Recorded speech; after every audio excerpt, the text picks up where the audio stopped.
Hello, everybody. It is that time again for the Elite Superfan Show. Jason, you're going to need to turn down your sound because I can hear myself, and I hate hearing myself. All right. I can barely stand it the first time. How's that? That's better. That's better. It is your Elite Superfan Show. I am Captain Jack, but right now I am Gator Jack because the Raiders are off this weekend. So I got to root for and I'm not going to use the word pro team, but the way college football is nowadays, especially with what they have going on with the athletes finally to a point getting paid for their likenesses and things like that, which has been overdue.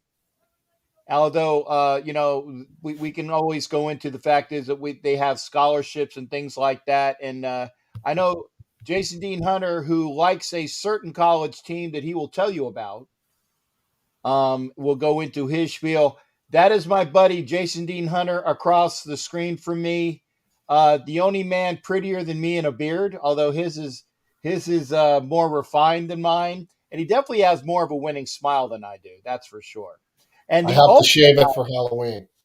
The only guy that I know that can rock a chrome, because I as I said it before, I've had my head shaved when I was in the Navy, and I had it like once or twice as well. I just don't look good without hair. So I got to have some hair. And again, we both welcome you to the Elite Superfan Show. Jason, give me your spiel for the evening, and what's on your mind on this wonderful Friday night? Well, thank you for the introduction, Captain. Hello, everybody out there.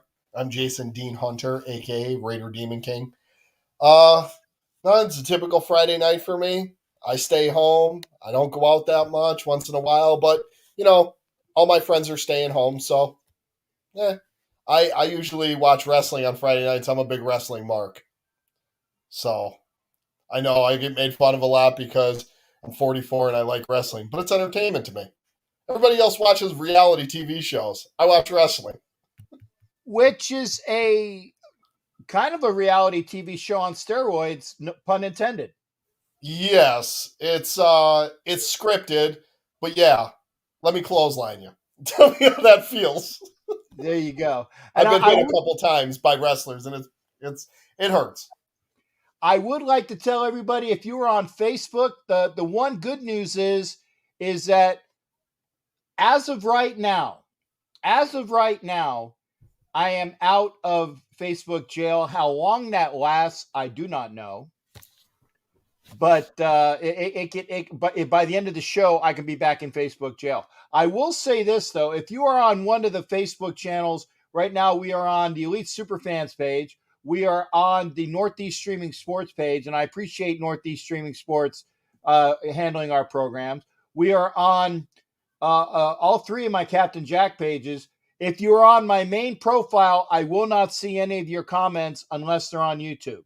I will tell you that right now. If you're on the Captain Jack's Galleon or the Captain Jack Rackham page, I will see your comments, but I won't know it's you because Facebook, it'll just say Facebook user, and I will show you what I mean. Is what off now? I don't know what's off. And again, Facebook user, thank you for coming in, but I don't know who you are. So if you are on Facebook, I appreciate you watching, but please go over to YouTube so we can see what's going on. And again, we are on a bunch of Facebook pages, Elite Superfans page. We're on the Northeast Streaming Sports page. We're on all my Facebooks and all the other things like that. And see, you got a fan, you got a wrestling fan in here, Rose Ortega. Got a couple of them. Yes, Rose. AEW is what to be. AEW is coming to Garland, Texas in December, and I will be there.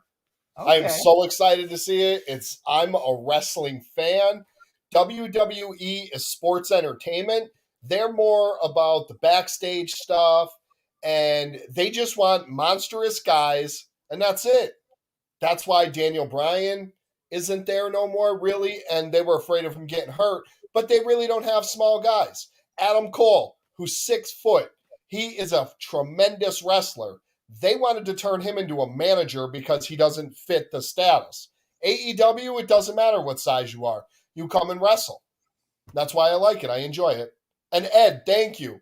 I have been losing a couple pounds. Been trying to work out, trying to actually look like a human. But yes, thank you. I appreciate that, Ed. Do either of you guys think? No, Jacobs days are not numbered as a Raider. Jacobs is going to get his extension. We got a rough offensive line right now. I know Kenny and Drake, but what are we going to do then? I know Jacobs is a little bit injury prone, but when he's healthy, he's one of the top 5 backs in the league. My opinion, just my opinion. Top 10 though, if you want to go everybody else's too. But yeah, I think Jacobs will still be here. He's not going anywhere. We like him. He's a very good running back. He's starting to catch the ball, so that's awesome. That's great. And he can also block. So that's a big thing that we're going to definitely need. I know that last coach, that's why he wanted a fullback, but look what we got. Alex Ingle can play everything. He's actually a pretty good football player. Not just a great fullback, he's a pretty good football player. All right, and I agree with all those things. By the way, folks, again, this is the Elite Superfan Show, and as you can see, we have Richie Riche, my awesome Bronco brothers in here. We have Robert Bigler representing the Kansas City franchise. You know, actually, Robert, I came to work today, and one of the people that I work with, who is a big time KC guy, I have not seen this gentleman in 18 months. Because of COVID, and he was on the watch, and then he had some issues with his health. Great big Kansas City guy, and he was like, "Has Jay come in yet?" You know, and he was like, because he knows that I was going to give him something for him being a Kansas City guy, but he's a great guy, and it's like, hey man, it's just so good to see you. So again, everybody is welcome in here. We got Oscar from Boca Dios in here, who definitely reminds people to wash their hands. And Oscar also has a fantastic, if you haven't seen it already, it's the toys, the My Toy. And there's some great My Toys that are available. There's information that go up onto the Bocadillo site. Basically, if you have a Bocadillo character, he can make a life-size, well, not life-size. What do you call those? Like a Funko Pop life-size type doll toy for you in that variety. So make sure you head on over to Bocadillo's and do that. And yeah, we got. Is that Chris? Yeah, it looks. Is that Chris Haley?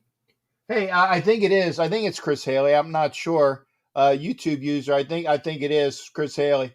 I don't know about Cleve Farrell. They're talking about trades, but you know what? It's all hearsay. And it is Chris Haley. Good to see you there, Chris, who is my UT Tennessee gentleman that I went to school with. Great guy, and great to see you, Chris Haley, come in here. And again, we're talking. We got OG Daniel talking here. This is what I was saying the other night. When you say "Go Pats," and they were people saying that they were going to record that and hold that like one of those things that you say that you wish you had never said in your life, and they always hold that over your head. I said it once because again, who are the and I will be kind to call them the Patriots right now. Who are the Patriots playing this weekend there, Jason Dean? I'm pretty sure you know. I don't know, Little Sisters of the Poor. We'll go into that. We will go into that later on with what's going on. Again, if you want to call in, if you want to do that, the number, I will put the number up as well. But we much rather you come in tonight via, on camera. So I put the link in there as well. There is your link on StreamYard. Come in, hit the link, and you can come in tonight. Who's that? Patriots are angering you. Advice: those who anger you own you. Nah. what was it? What Wusai? Was it Wusai? Wusai? What's the Woosah. Wusa? Woosah. Wusa. Okay, see, I need to have some Wusa in my life as well. Raider Squid is in here. Raider Neil Backman is in here, and Oso is in here again. Lots of Raider fans love that, But remember, folks, this is an NFL show, Elite Superfan show. Everybody is represented. We're not just talking Raiders because, again, first off, the Raiders ain't playing this weekend. Okay, and we will do that. Chris Haley wants to know, do the Gators have a chance tomorrow? No, they do not. We'll see. We'll see. No, they do not. Again, we will see. The only game that team from down south, to my right, I don't like saying their name because I hate them. The only game they're going to lose to is Alabama in the SEC championship, and that's going to even knock them out of the playoff. Okay. Who are you talking about? Because Cincinnati is going to eventually lose. They're going to drop, and we're just going to keep winning. We're just going to start blowing everybody out so they can't deny us. And then we'll go in and get smoked like usual. I get to the dance. Here's how it is being a Notre Dame fan. You cheer all year long. You want to get in the playoffs. You want to prove that we're great. We get in the playoffs. We're like, all right, let's go. And then by halftime, we're done. Not even halftime. Normally, it's about the end of the first quarter there, Jay. Settle down. But we lost. I'm hoping this year.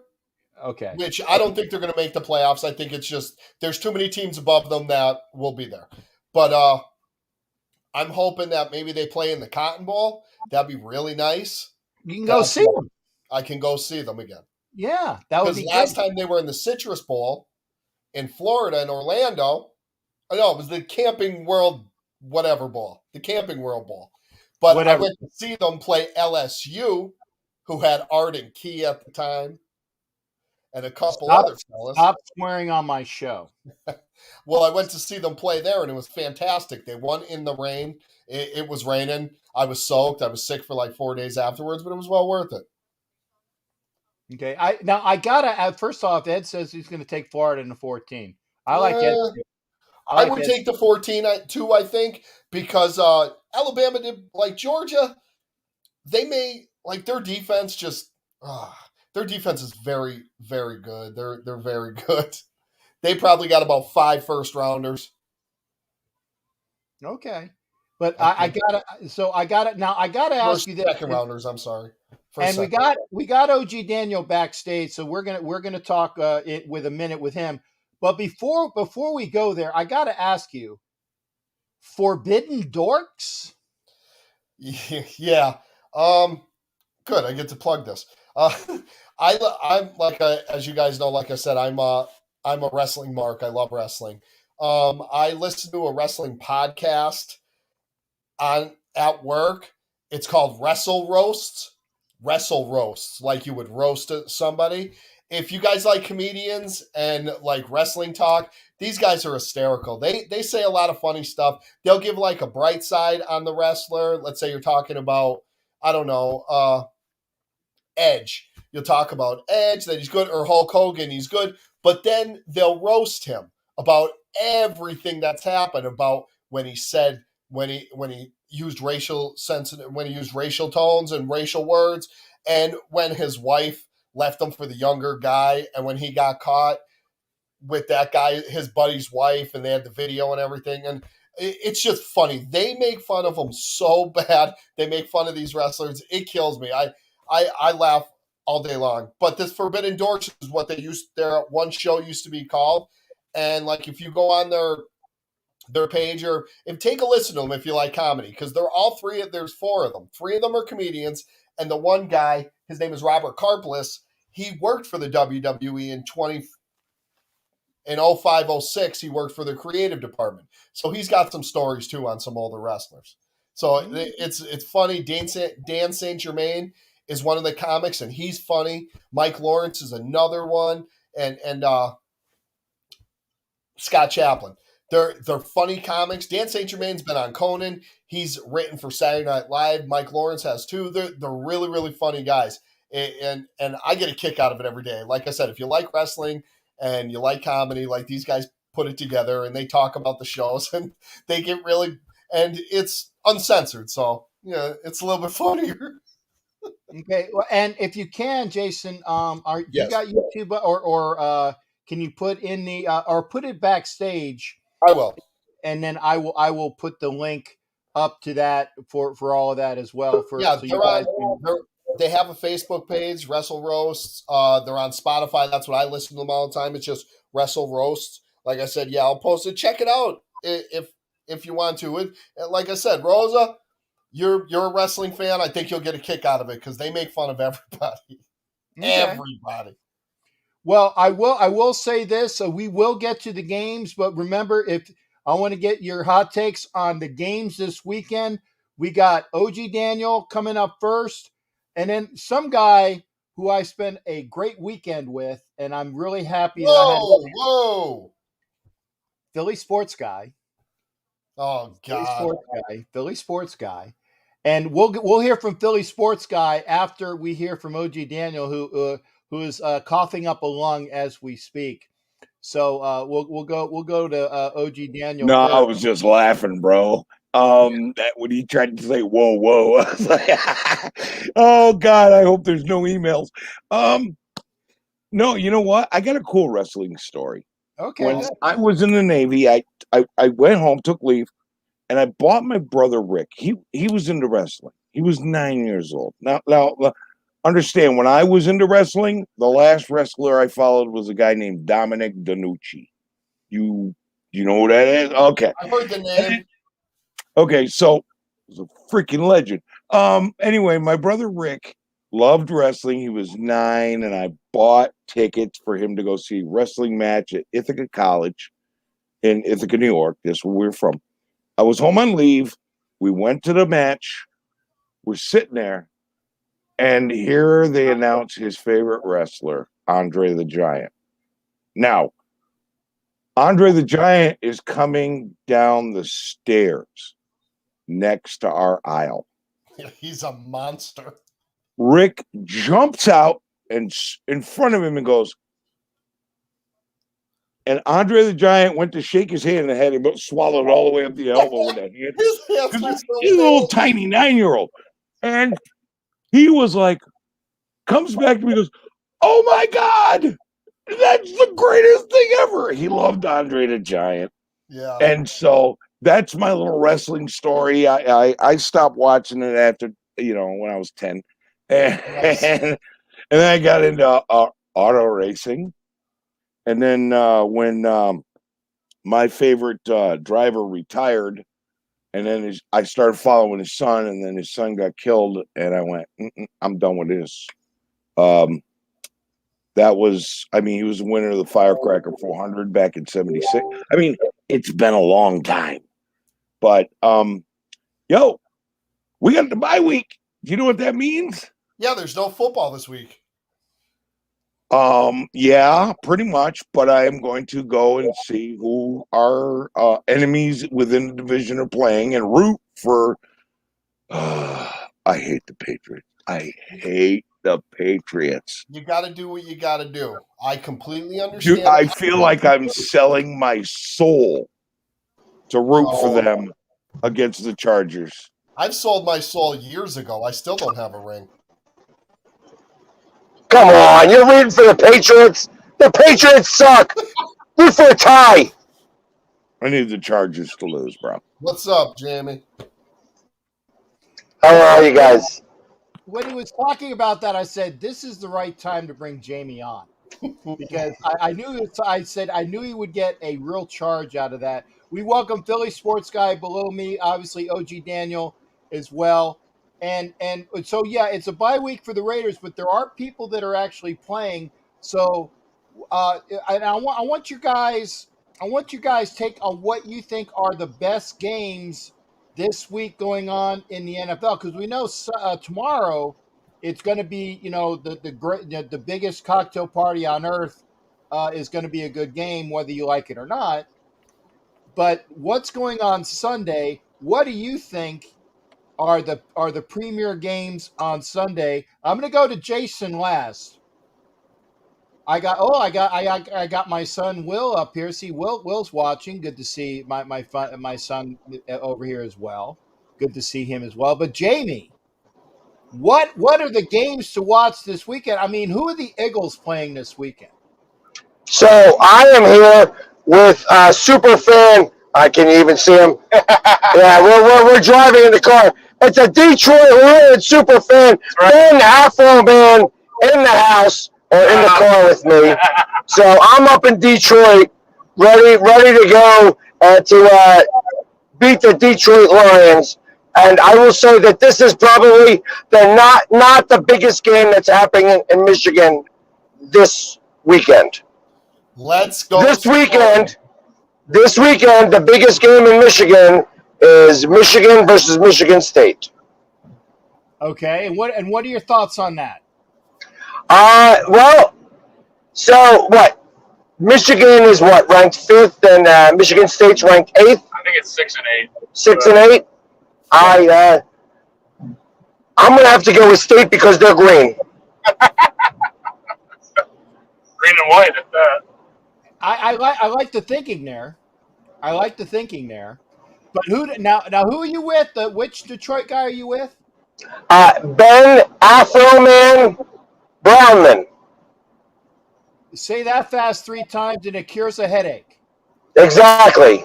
Afro time, not Afro Man. I kill that up. It's Ben Afro time. Okay. And now who now? He's the one with the big blue afro. That's me. Afro. Okay. And, I asked. Wasn't he on the Fox thing about Detroit about 1 or 2 weeks ago? Nope, he was the one that wasn't. You weren't on the NFL Fox thing. Oh, They showed every other Detroit Lions fan, all 6 of them, except him. He was working that day. Is Jack on there? I've met Jack before. Jack, he has met you in Nashville. Yeah, we had a great time over in Nashville. Correct. We did. Correct. Hey, So he knows you. He's got your card and everything. So the fact that you got a couple of Raiders fans here, I will have to say, good game, guys. You guys had a good game. You guys beat us. And really we didn't do so hot. True, but you actually. It was a good game. I enjoyed it. Yeah. Me being from Pennsylvania, I hear a lot about Philly and the Steelers. Being a Raider fan from there, it was pretty cool that we beat them. I mean, it was a good game. Your pass rush just didn't get on that.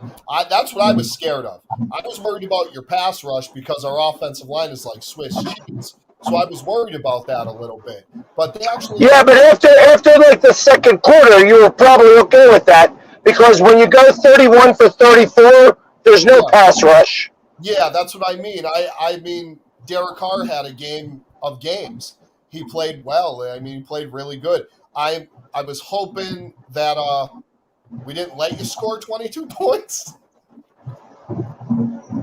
I was hoping like 31-7, 45. Yeah, well, it didn't matter. It didn't matter because we're the best fourth quarter team in the NFL right now. The problem is that everybody's so far ahead of us in the first 3 quarters. It doesn't matter. Yeah. Hello. You're welcome to being the Raiders of last year. That's what's going on. Listen, man, I don't gloat.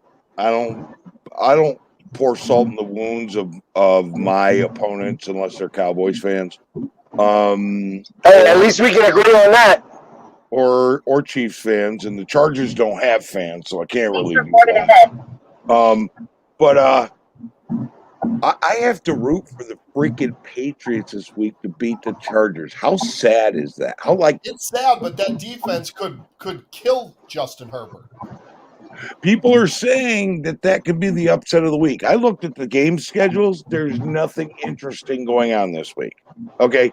The Broncos are playing the Washington football team. Hey, I don't even care who wins. Wait a second. Richie Riche has thoughts on that. You know, my Broncos fan, he actually thinks that might be one game that the Broncos can beat Washington. He thinks Washington's defense disappeared. They're missing. And realistically, if they win, does it mean they're going to get to the playoffs? No. Broncos have. I don't know. The AFC is a whole different world in comparison to the NFC. I feel like the NFC are like the haves and the have-nots. The AFC is a lot different. Like you could have a 9-8 record and make the playoffs. Where I think that you need 10 wins to be able to get in the playoffs in the NFC. Your 9-8 ain't going to cut it in the AFC this year. No way. No, you'll need 10-7. You don't think so? No, I don't even think 10-7. I tell you. Well, I tell you what, because I feel like that you guys better win that division then, because I'd be willing to bet that Kansas City with a 9-8 record makes the playoffs. We're running the Kansas City ain't going to the playoffs. They are a dumpster fire. Hey, listen. If you look at the Raiders the right way, then you could say that they're a dumpster fire too right now. But they keep winning games. And that's all that matters. We're 5-2. We have a defense this year. Kansas City don't. Gentlemen, one at a time. And I know it's hard to get a word in edgewise with Jamie, but try not to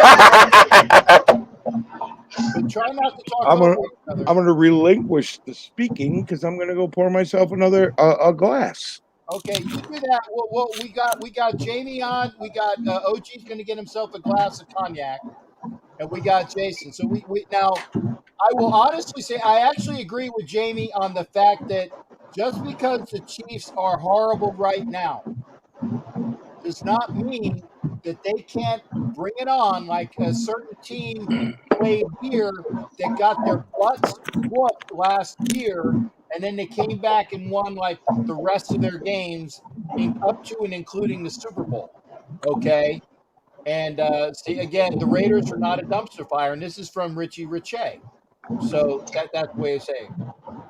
No, but they have a lot of drama going on, and drama will affect the team. So, listen, I have no skin in the game with the Raiders, so it doesn't matter to me one way or another. To be honest, I am not as big a fan of Andy Reid since he's been gone, so I would much rather you guys win it than the Chiefs. San Diego comes in next week, and we'll try to do you guys a favor by beating them. That'd be nice. So, and then the following week after that, I'll be out in Denver, letting those guys know who the loudest fan in the NFL is still. Because even in the black hole, they're like, "Wow, man, you're really loud." And when I get told that in the middle of the black hole, I'm excited. Okay, well, when you go to Denver. Okay, I'm going to tell you right now, just call it a W. They're the biggest frauds in the NFL. Okay? You'd be better, you know what? Send your cheerleaders out against Denver. They'll probably win. Hey, listen, hold on.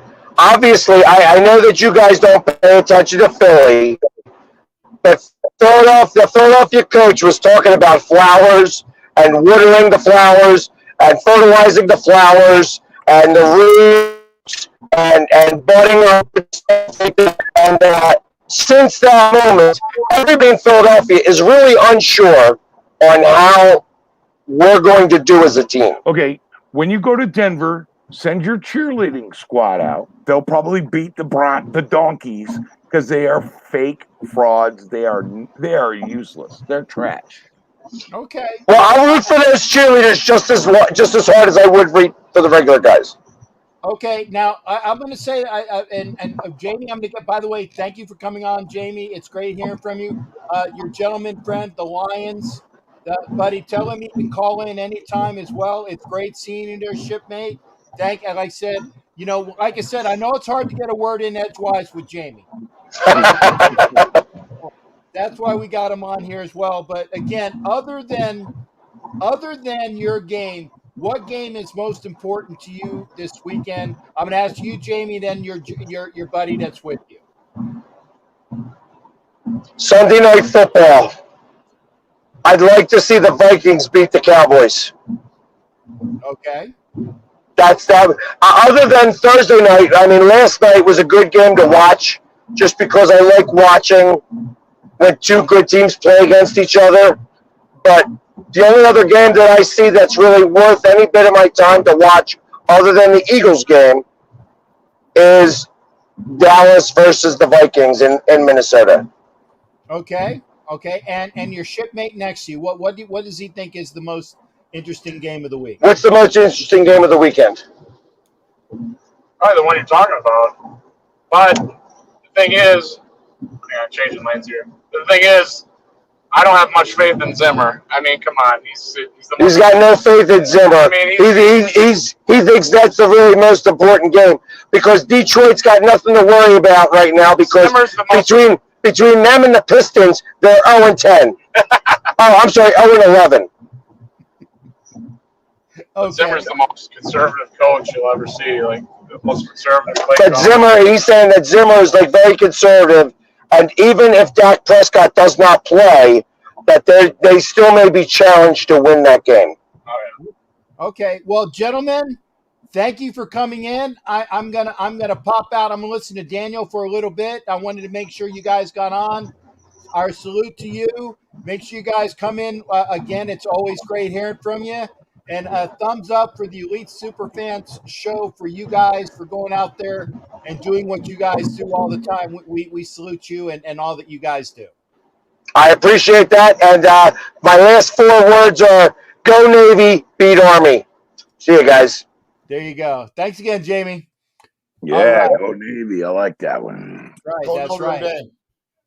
Well, he's a Navy guy like me. And like me. Playing filthy North Carolina.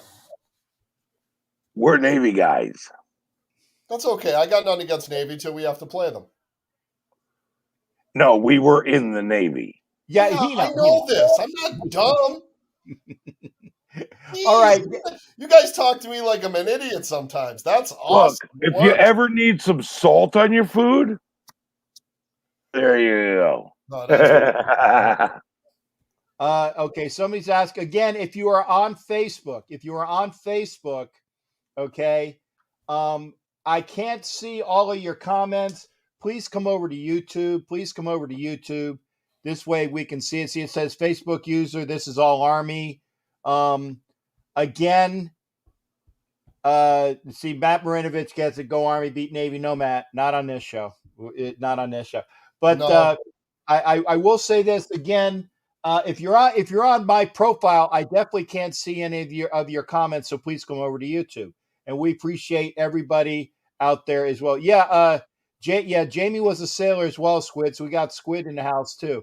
Again, I'm gonna, like I said, did you give what you think was the most intriguing game this weekend? No. Okay, what's your most intriguing game this weekend in the NFL, Daniel? I'm looking. I looked at the schedule. I'm like, why would I bother watching? I mean, I want to see Washington beat the Broncos, and I want to see the scumbag cheating bastards beat the Chargers. Ooh. Can I say that? Okay, sorry. Yeah, but no. So far, I don't have to do any cut up. So let's try to keep it. Because these games are lame this week. They're either blowouts or they're like dumpster fire versus dumpster fire. I mean, I'm not. Week 8 is garbage. I'm glad we're not involved. I miss seeing us, but nothing intrigues me except for seeing my enemies die and the teams they play against drink wine from their dead skulls. I mean, it's nothing. That was a great movie.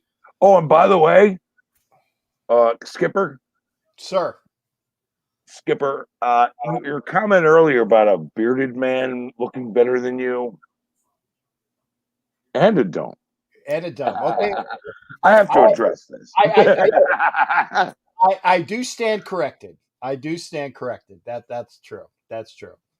Anyway, no, I mean, this week is trash week. It's like, I'm glad we're not in it, but there's nothing really interesting to watch. These games are all trash.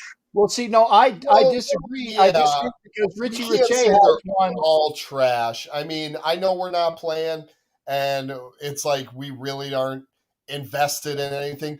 But you got to look for like Pittsburgh and you're right, Richie Riche. Pittsburgh and Cleveland, they're a good. That's a good game. The Saints and the Bucks could possibly be a shootout. I mean, Carolina. You're reaching. Carolina's playing for their lives, really, because I'm hearing rumors. We'll get into this a little bit later, but Carolina's basically playing for their lives. I know they started out 3-0, but a couple guys got hurt. You're reaching like a Raiders first round draft.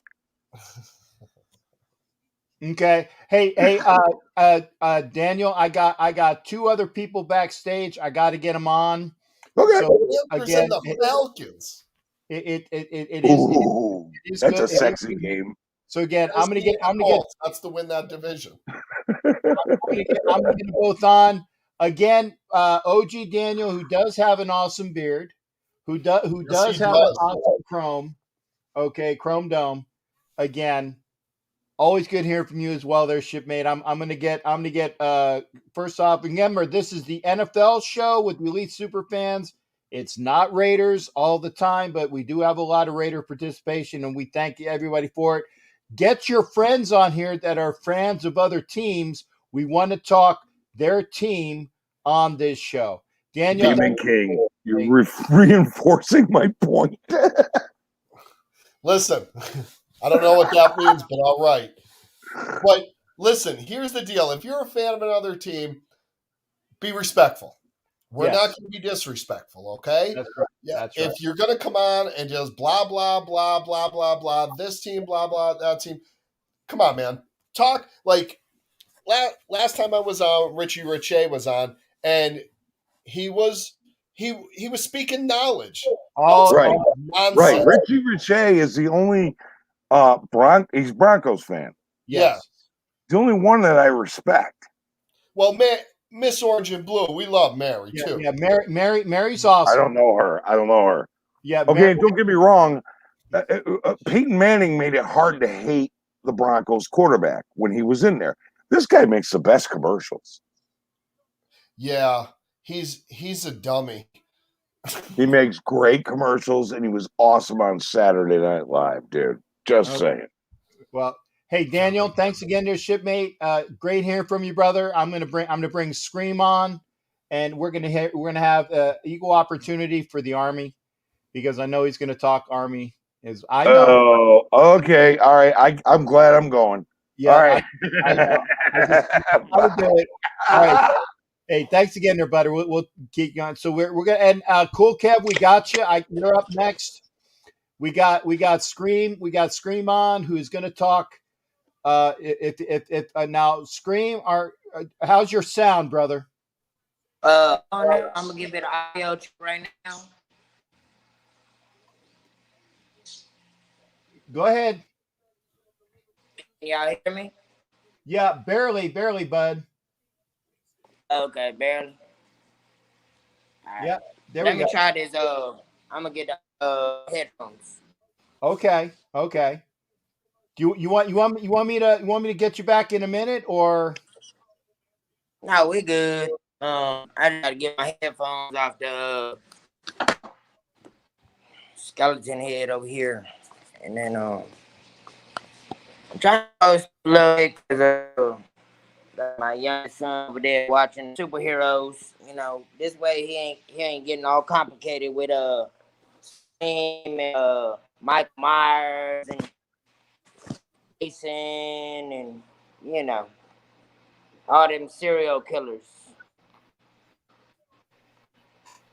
All right, and we got Scream in here. And by the way, who's going to do equal opportunity for his Georgia Bulldogs, because I know he's frothing at the mouth, pun intended on that one, for that game. But we'll talk about that as well.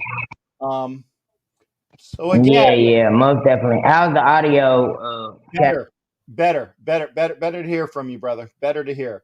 So again, now Scream, what is your take on what is the best game to watch this weekend as far as for opportunity? You talk about for the NFL? For the NFL, yes.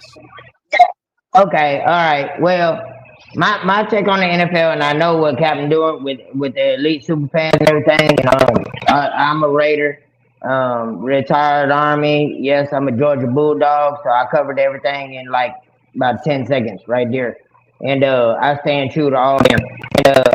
And I enjoy chopping it up with other fans. I just chopped it up with my brother. He's an Eagles fan, and he brought his son. That's my nephew, and I've been dealing with them for like 10 years. And they took their L very, very smoothly and chopped it up with the Raider Nation, which was cool.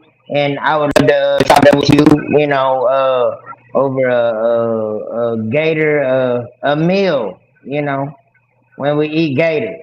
We actually eat it, We can fry it, saute it,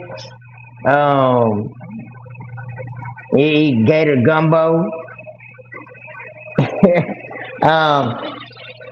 When it comes down to the NFL, I think the Bengals, the Browns, and the Chargers are my team first big three games that are coming up in the last 10. I'm not too much worried about the other 7. I think I pretty much can understand where to give a W and an L, but those 3 games right there. So if Pittsburgh, the Pittsburgh and Browns game is a very big game, because it kind of dictates that 6th and 7th seed that's going into the playoff picture. Okay. Nothing is concrete. Nothing is ever concrete until the season is over, regular season, and then you get into postseason. That's why every year and big shouts out, for all y'all dealing with the fall and upcoming winter season. Because nothing is over until season. That's why you have preseason. That's why you have regular season. That's why you have postseason in this one particular sport that Captain. Thank you for letting me address that. Well, hey, Scream, good hearing from you, brother. Always a pleasure, and may all be well amongst the 2 foreign officer corps, mate. Yeah, and this right here is all Army. I know you push. Me and you good because we done met before, but OG, hold on, son. I'll be right with you. You like a little soldier, just pending. You know what I'm saying? But OG and me and OG been on your show multiple times together with you, but me and OG ain't never really chopped it up. See, me and you, we got about 13 years of history of costuming up for the Raider Nation together. Oh no! I don't wear a costume. Oh no! You might wear a costume. I wear my uniform. Yeah, okay. Well, I retired on uniform. Yeah, okay, yeah. And that's good enough. Like I just when I retired after doing 20 years in the Army, I gave up on wearing uniforms. Like this hat is the closest thing, and I just threw this on for OG, and hopefully it's watching the show still. Like, don't jump on and not pay attention after you jump off. You know what I'm saying? Because like me and Captain, we could just talk as just Jay and Louise. And we can also talk as Captain and Scream. And I understand where you come from, and that's a duly noted thing. So, as far as uniforms and costumes, Halloween is here, and there's a lot of people putting on the Scream outfit. a lot of people. And due diligence and much respect to everybody that does. This right here is the one and the only, and I'm so happy for all y'all because if y'all watch Scream 2 and coming out in January 2022 is the new Scream. That's after 25 years. So you're not dealing no younger here. And just to add too with the beards, cause all three of y'all had beards earlier, and I heard that debacle as well. And much respect to all y'all beards. Okay. Well, Hey, and much respect to all the bald heads out there too. You know what I'm saying? 'Cause these is braids, like they real, and I'm gonna let them keep growing all the way until my dying day. Like we actually have good genes here in this family, and this called Raider Scream Man family, and we Georgia dog it out, we Raider we Army it out from time to time. Matter of fact, Captain, might be helpful. You might be helpful into my life. I got You know, my youngest son going to join the military. right. I mean, And my oldest son, I my oldest told you, son going to join the military. make sure he gives me a call. Scream. I'm going to go to the next person up on. But good talking with you, brother. Again, you take care of Hey, yourself. stay up, y'all, man. Hey, Demon King, love you, dog. Hey, I'm gonna see you in a minute, Captain. Be good, brother. Love you, OG. I'm gonna talk to you in a few. Straight up. There you go. Have a good All night, right, buddy. thank you. Hey, Kev, give us a couple minutes, Kev. I haven't forgotten you yet, but I want to get some of the comments again with Jason Dean. I'm gonna bring. Should we bring Kevin? By the way, we got see Thor. We do have some fans of other people on Thor Matthias, who is a Vikings fan, and welcome to the show as well. There, Thor. Appreciate you coming in here again. If you are a fan of all the teams, please come in and express what you got in. Again, I want to say I'm glad that Anna Diaz is feeling better because I know that COVID had her down. And again, our prayers out to Bear, who's going through shingles right now, and that is definitely debilitating. It sucks. So our best to Bear. And again, Anna, we're glad that you're feeling better. Okay. And again, Ed Winchell, thanks for being here as well. And yeah, you got OD. There you go, of OD. And again, Ed, thanks for being here. For being on. We appreciate you, brother. Bye, So Ed. Have a good night. there you go. And Thor, pop in. Thor, if you want to be on the show, I'm going to put that link in there one more time. Pop in anytime you want. And again, Anna, you take care of yourself. Kev, we will get to you in a minute. We talked about, like I said, we're gonna wait to the end of the show a little bit where we go through all of the games and you give me your analysis of what you think is going to go on. We'll go through what the lines are and things like that. Again, I'm not a betting man, but I mean, I know that you pay attention and you know when something is out of whack or when the line is out of whack or you think might be something that would be worthwhile watching. I honestly think that, like I said, the Cleveland Steelers game is going to be decent to watch. I think the Saints fake Pirates game is going to be if I had an inkling to watch it, because again I can't stand the fake Pirates, so I won't watch them.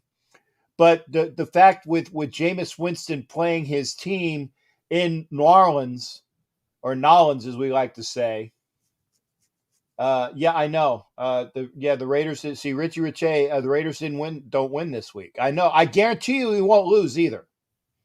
I guarantee you we won't lose. So thanks there, Rich. Rich, pop in if you want.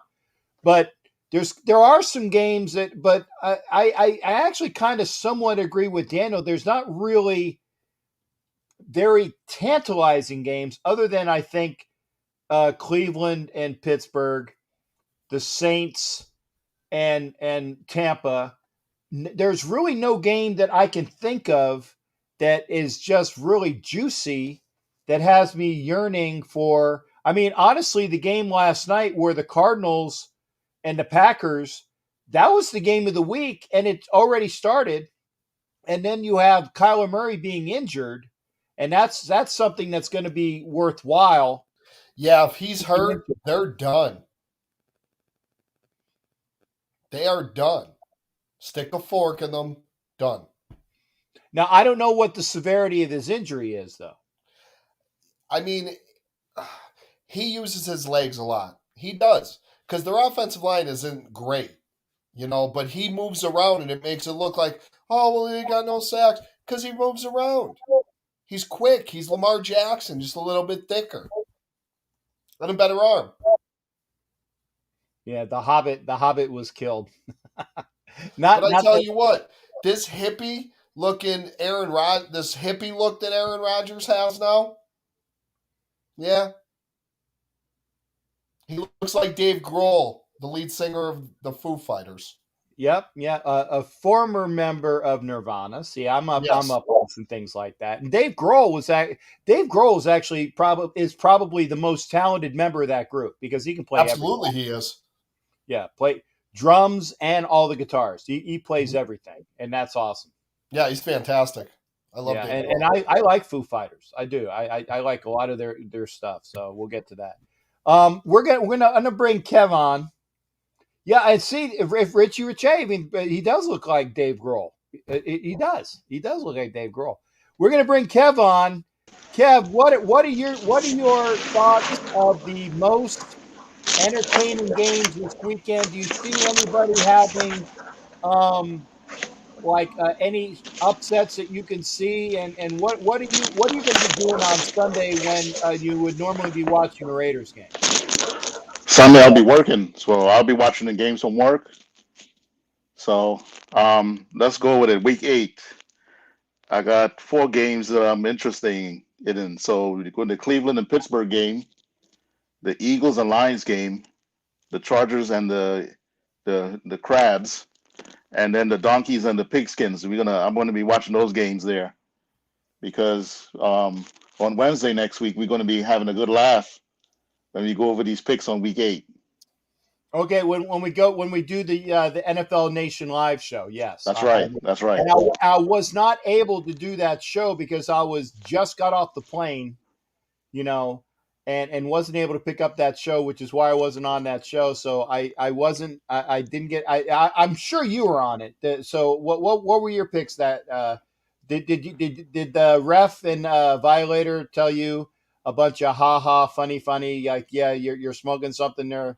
No, they told me I was shaking a magic 8 ball. So I actually hit on 3 games last week. I hit that Cleveland game that you guys laughed at me at it. I hit that game. I hit the Giants game against Carolina, and what was the third one? And I called the Cincy game against Baltimore.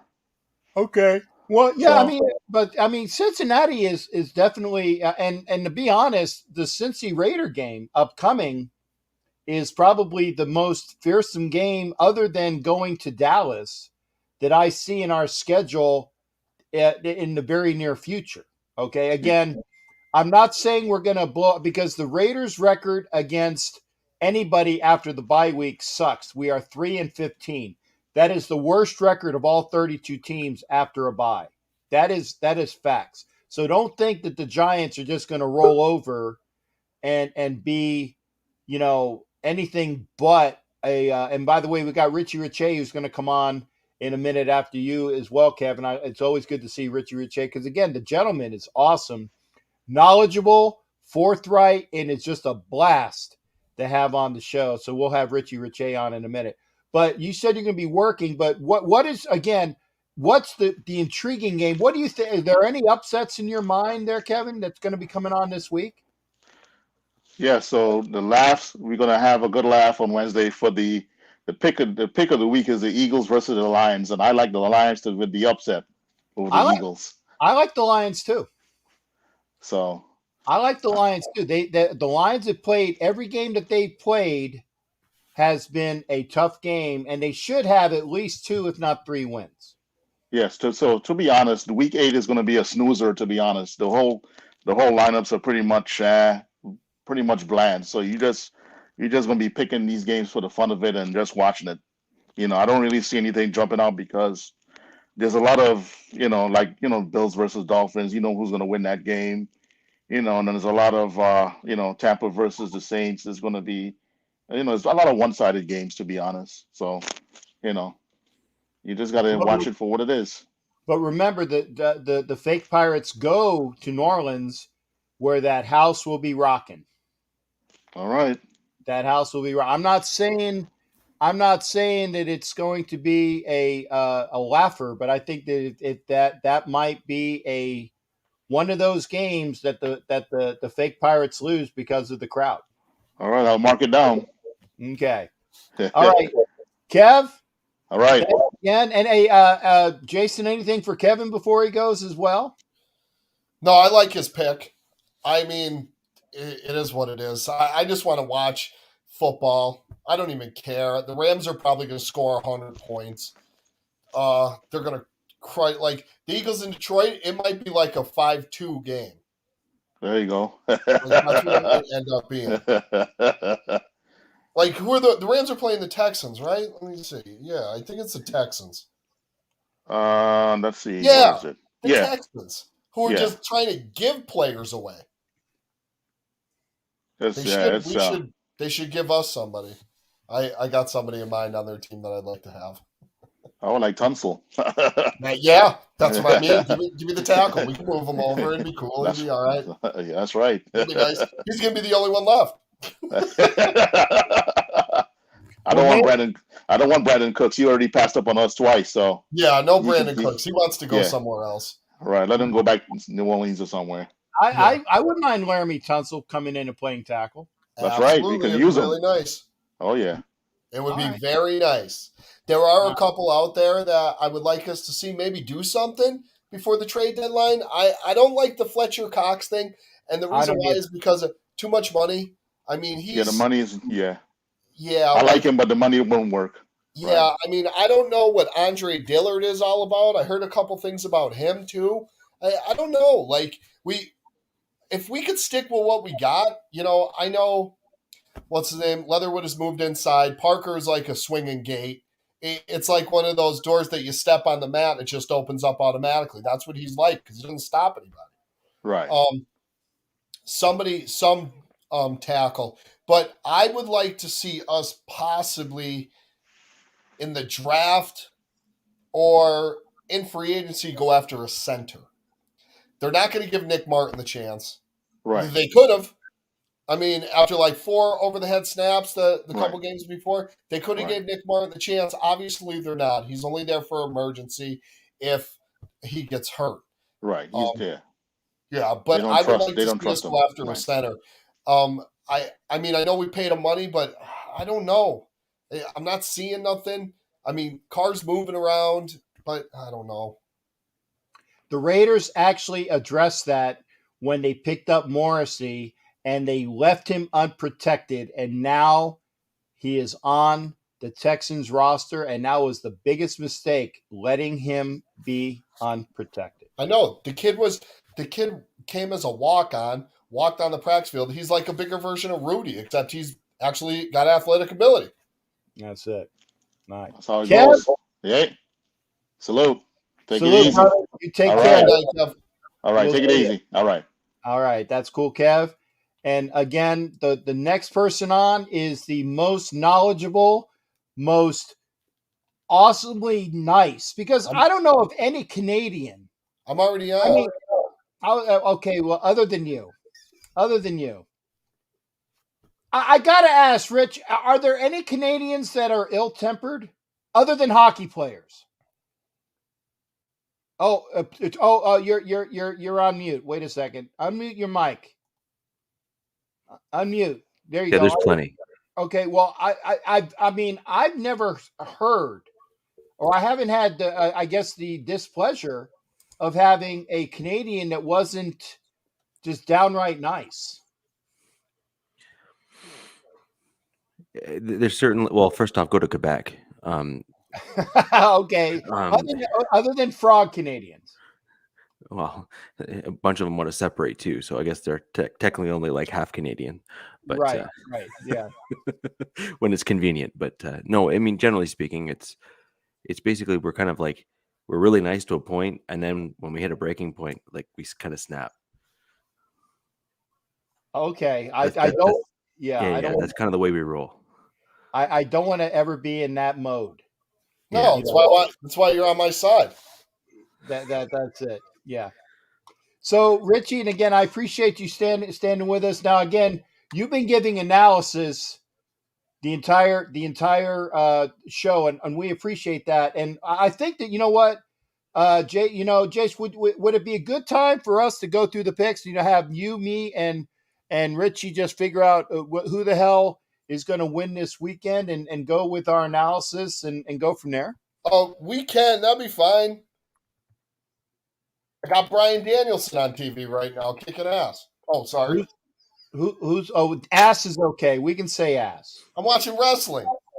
Yeah. Okay. Well, I'm watching the series. Astros series is tied. The Braves are winning right now, 1-0, bottom of the fifth. That's all that I got. Go Braves. Go Atlanta Braves. I will never cheer for cheaters, Captain. Never in my entire history of the world. I understand that, but I as a Phillies fan, I just can't root for the Braves. I get it. Well, the Houston Astros cheated me out of one of my World Series rings that Judge would have. It'd be awesome for him. Yeah. Cheaters. Well, and again, most of the cheaters, other than Correa, Altuve, and Verlander, are pretty much the remnants of the cheaters. Justin Verlander, I'd like to meet him in a bar and punch him right square in the face. I really have a dislike. I'd like to rock bottom him and stone cold stun him right in the middle of the bar. I really have a disdain for Justin Verlander. He's got a hot chick, but I really don't like him. The best thing about Verlander is he's married. Isn't he married to Brooke Decker or Kate Moss? Kate Moss. Okay, I knew it was. I knew it was a hot one. He drugged her. That's the only reason why he got her. Yeah. Well. Yeah, I don't like anybody whose girlfriend is so hot that it's under. Never mind. Yeah, and see, Scream said that wouldn't get you anywhere, though, brah. But we'll keep that. And Anna's watching hockey. Anna's probably the smartest person in the room right now because I'm watching baseball, which is snoozing, even if it's the World Series. You're watching wrestling, and Anna's watching hockey, and she's smart. She's smart. Let's go through the league right now. We'll go with what the games are. Let's go through them. Let's go through them. On Halloween, we got the Bengals, who are giving the Bengals are given 10.5 points, and they're at New York. Take the over. And remember, the Jets just traded for Joe Flacco because they don't have a quarterback, and they actually had to trade for Joe Flacco. That's how hard up the Jets are. Yeah, we have to see what the weather's going to be like in New York, too, with the Bengals. I mean, it might be the Bengals might have to run the ball 30 times. I mean, if the weather's bad, because, it's up north, everything in there. Not cold yet. Not cold. Well, yeah, I haven't talked to anybody up there in a while, so I know they might get rain. That's a possibility. That'd be different. Yeah, it's going to rain. Yeah. So that's what I mean. Like, it could be a close game, but I don't think the Jets are going to hold up. If it's either Flacco or the other kid, whoever his name is, White, I think his last name is. I don't think either one of them can hold this team. They don't have a running game. Who's their receivers? It really doesn't matter. The only one you really know on that team is Mekhi Becton. That's probably it. And Zach Wilson, and he's hurt. So the defense, they got some guys I would like to see on my team. That'd be nice. Maybe just two. But other than that, yeah, probably the Bengals. I would take the points and the over. They're probably going to win by 14 to 16 points. Okay, I think Wayne Corbett is one of their receivers. Yeah, Altoon too. Yeah, Altoon. The only thing that I think you might find interesting in this game is Zach Wilson's holding onto the ball too long and he's not seeing enough of the field. And so my only hedge on my comment from earlier is if Joe Flacco can remember that he knows how to play quarterback in the NFL, which is unlikely, but on the off chance he does remember for one game, he does have the potential to get the ball out faster. Yeah. And you could not saying you will, but you could see a much closer game than you might otherwise expect as a result. Yeah, of like that. the first half, maybe like a 17-14. Jets could possibly have the lead. And then Cincinnati will come out in the second half and just do what every other team did to Flacco and just smash his head into the ground. Pretty much. Yeah. And by the way, Rose, thank you for letting me be in your ear while she's picking pumpkins at the pumpkin Awesome. patch. That was the best. That was the best comment of the. I'm Pumpkin picking pumpkins. patch. Thank you there, Rose. It's good. Yeah, Tune and Corbett. Yeah, I'm going back. Scream. I mean, who cares?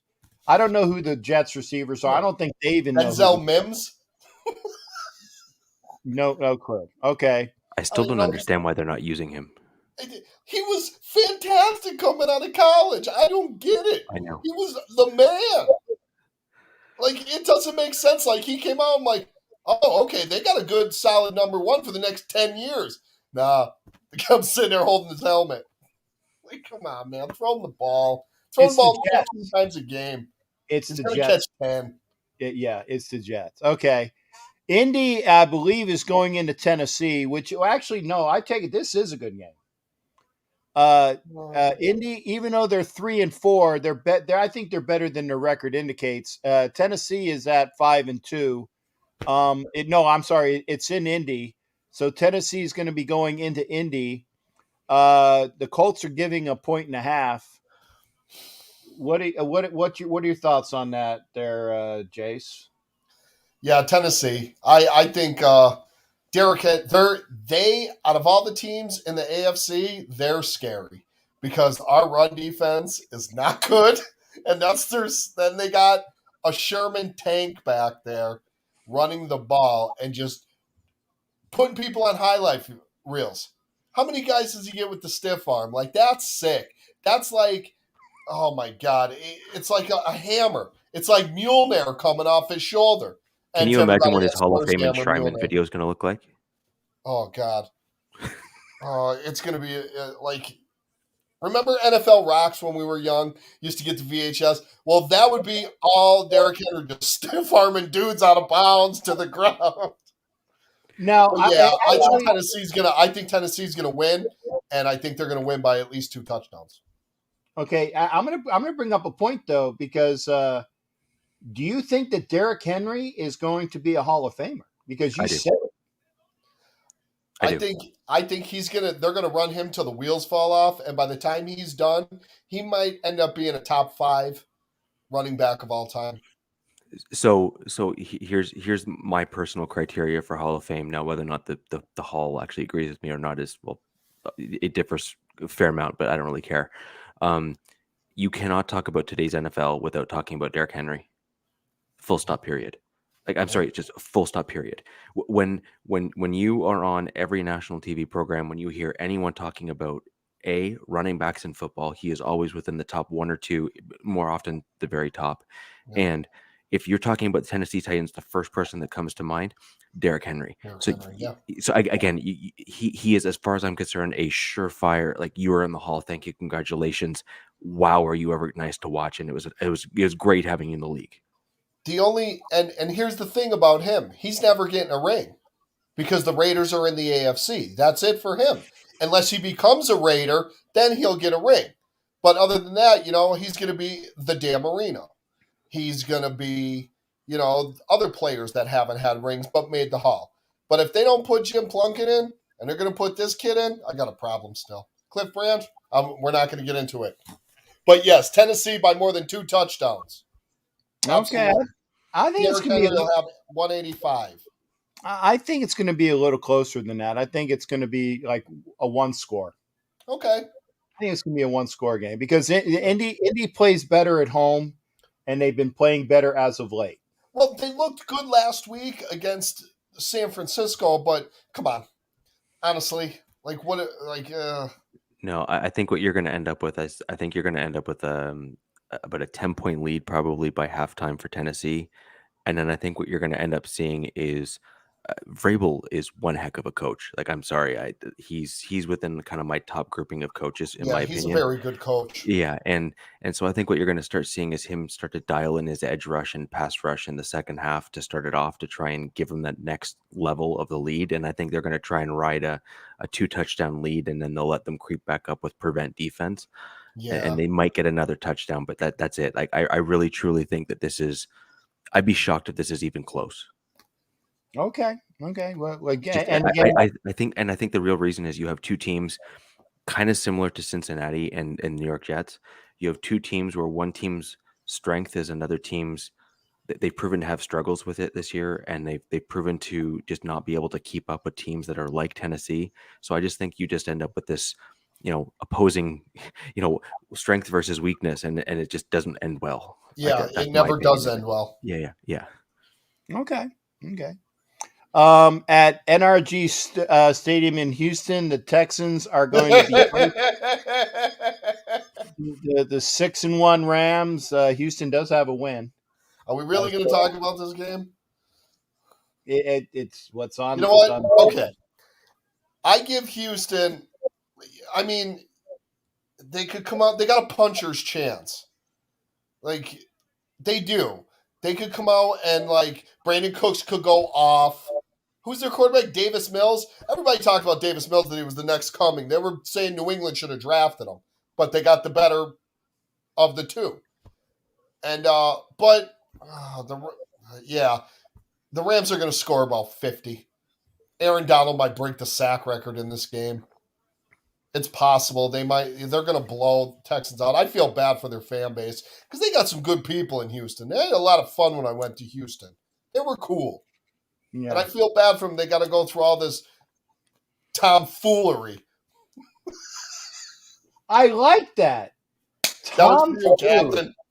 Yes. I mean, they don't have a quarterback. What are they going to do? Who are they going to draft next year? Are they going to draft Malik Willis? Are they going to draft Sam Howell? They're in trouble. Unless they trade him to Miami or to Philly and get Hurts back. I'm not even saying Tua because he's a whole nother story. Drafting Thurston Howell III? What was that? Sam Howell, the quarterback. The quarterback for that team in Chapel Hill. Oh, okay. Because all I heard was Howell, and I thought of Thurston Howell. Yeah, watch him Saturday to see how good he really is. Because they're playing Notre Dame. Okay, then I will. Pass rush. We're going to kill North Carolina. Yeah, if we lose, I'm never coming on TV again. No. That can't happen. That can't happen. So tell me what to do. Okay. Rich, what about that one? The Rams are given 14.5. You think they cover that? I agree. That's all I need to say is I agree with everything that was just said. Okay. It's inevitable. I want to watch the game with a Houston Texan fan. I really do. I just want to sit there with them and watch them. And watch just their soul just leave their body. Be like, yeah, we have nothing. That's good. Larry Tunsil, he can't run the ball or throw it. Let's see if he's available. That's somebody I wouldn't mind trading for. They would ask for 5 first-round draft picks for him. Yeah, because they gave up, what, 3 for him? Oh, they gave up like a mortgage, 3 of their firstborn. They gave up 2 pints of blood, an adrenal gland. They gave up the world. Yeah. Okay. Well, we'll wait till he's a free agent. Yeah. First Energy Stadium, Cleveland, is hosting the Steelers. Browns are given 3.5, but I don't really think that old boy is going to play. He says he would, and that's the guy with the broken wing that's on too many commercials. I don't know who their backup quarterback is, which means a lot. The Steelers have Case Keenum is the backup for Cleveland. Oh, and remember, Case Keenum was with Stefanski in Minnesota when they were good. Yeah. Okay. So, and that is true. Keenum with Stefanski equals an offense that can work. Yes. Okay. I think somebody was saying that this might be where OBJ finally gets traded. Do you see any big trades going on before the trading deadline, by the way, gentlemen? I forgot to ask that one. I mean, I fantasy trade in my head all the time, but I mean, I don't really see nothing major. I see Deshaun Jackson wants out of Los Angeles because he's not getting the ball enough. Where's he going? He's going to want to go to a winner. He's not going to that team in Missouri because they already have speed and they got younger kids. Yeah. The Rams are probably his best chance. Maybe he goes to the Saints, possibly. Jameis has a real strong arm and he can get downfield still 4 or 5 times a game. Maybe, I know this is funny to say, but maybe Tennessee. Julio's banged up.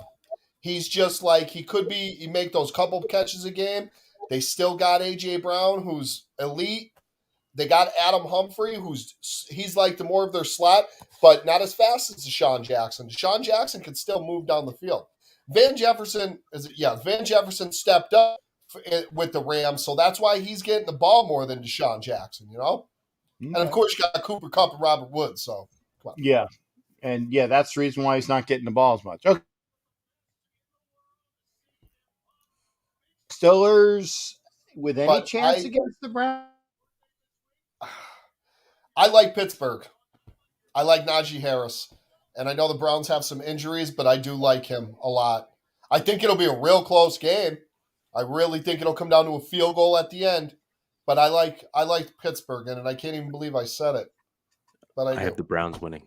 You have the Browns?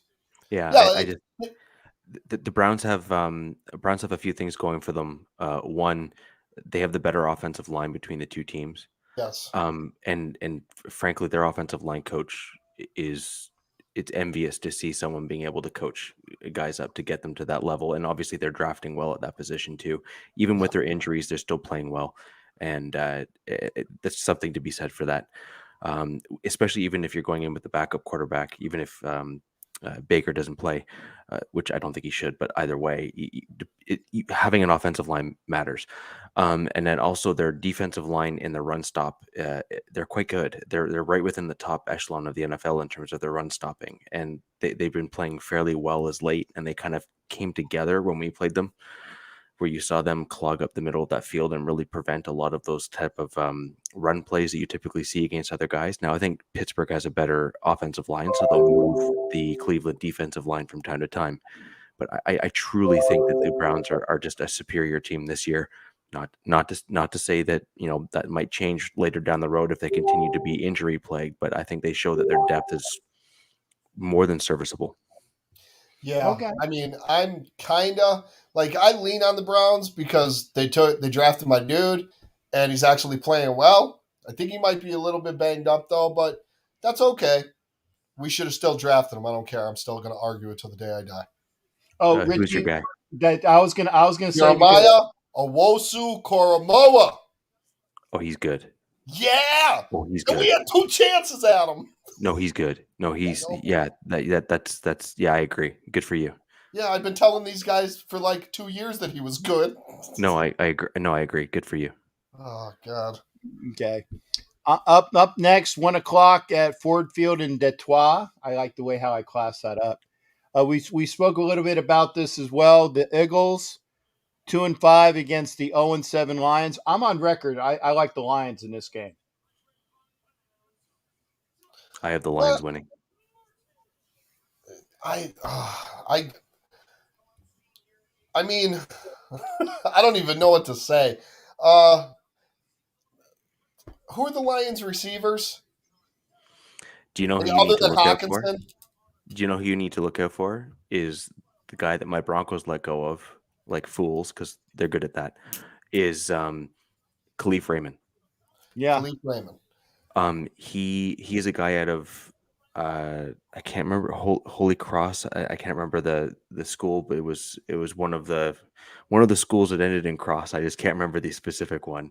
He is super fast, and he started to really polish his route running. When you see him with the the Lions coach there now. He's actually really started to step up his game, and he was a guy that I always thought could turn into a really polished receiver if he was properly coached.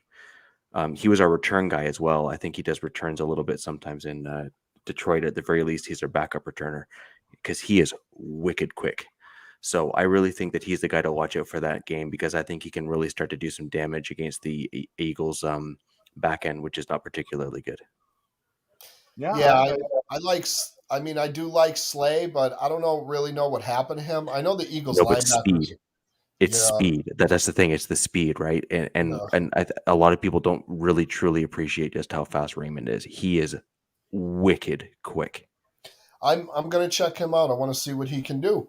I mean, like I said, the game is like because we played the Eagles and it wasn't as close as the score. Everybody that watched the game, we basically dominated the game. Like at the end of the game, yeah, Jamie was right. The Eagles are one of the best probably the best fourth quarter team in the league. Next, I mean, we've done it too a few times, but I mean, if this game could come down to like I said, it could come down to like a 14-10. I really don't see either one of these teams being able to score on each other unless like a kickoff return or something because like Detroit has Jared Goff. The Eagles defense isn't that great. And like I have nothing against Jalen Hurts, but I honestly still don't think he's ready. Maybe he needs more weapons. Give him like 6 more guys. I like Miles Sanders. I mean they got rid of Zach Ertz because they see whatchamacallit. What's his name? Dallas Goedert. See him as like the up and coming. And I get that. But we're not going to get rid of Darren Waller for Foster Moreau. We're going to keep him. I know Zach Ertz wanted out, I guess. But the other thing to keep in mind is that the Lions defense has actually held up fairly well against most teams, considering we've got at least 3 to 4 games where they've lost by 3 or less points. Yeah, I was going to. Haven't they lost close games like super close game games. Field goals and stuff? Like they've had bad luck. Well, not only that, but they ended up in the rogue situation where they held them back to the 50-yard line, and they've lost by like 50-yard field goals that have landed from other teams and like little things like that. So they were winning the game, and they couldn't quite push them far enough back to stay out of field goal range. So like games like that, that's not bad team. That's just the luck of the draw, so to speak, right? Yeah. And so I think that the one thing that a lot of Eagles fans aren't factoring in is just the fact that yes, you're going against a team that's over. I get it. No problem. But you have to look at how they lost, and you can't just sit there and say they're over. Yeah. They've come up with some super bad losses that are by like 1 to 3 points. You can't discount a team like that. And they have really come out in some of those games and killed the other teams early in the game. So the question I have to Eagles fans then is, do you think your offensive line can hold up against an absolute onslaught of a pass rush? Because that's how Dan Campbell likes to play defense. He likes to literally try to kill you really early. Oh my God. Kill you. No break. Oh no. And he said, I'm just going to try and slaughter you. So can you withstand it? And if you can't, then your quarterback's going to just get killed. And I think to your comment about Hurts, that's I think where you're going to end up with some struggles against the Eagles, because I think Hurts is still learning the game, and I think that's what's happening right now. And you might see this turn into a bit of a dare I say a surprise loss for the Eagles, and they might be surprised that they lose by more than 3 or 4 points. Like they might actually be surprised. The playbook is minimized for him, you know, like most rookie quarterbacks are. You know what I mean? So. Yeah. Okay.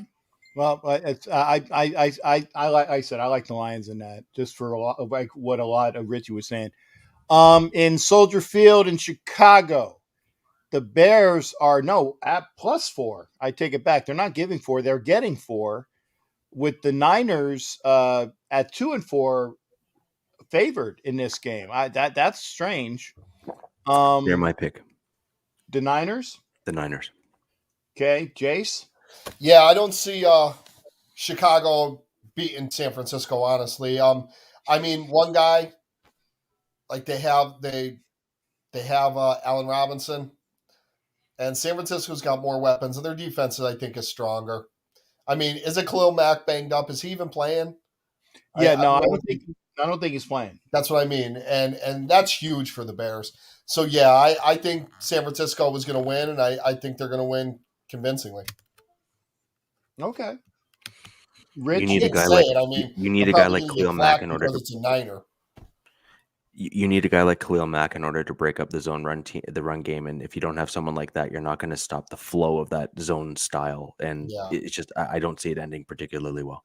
And Mack is a game changer. No matter Yeah. who they play against, he just is, like. Mhm. But without him, they're a mediocre defense. They're mediocre. okay. Atlanta is hosting the Panthers. The Panthers started out 3-0 and they've lost 4 straight. The Falcons are 500 at 3-3. The Panthers are getting 3, so it looks like the Falcons. Well, basically, it's a push because again, the home team gets 3 anyway. So it's really it's kind of like an even game.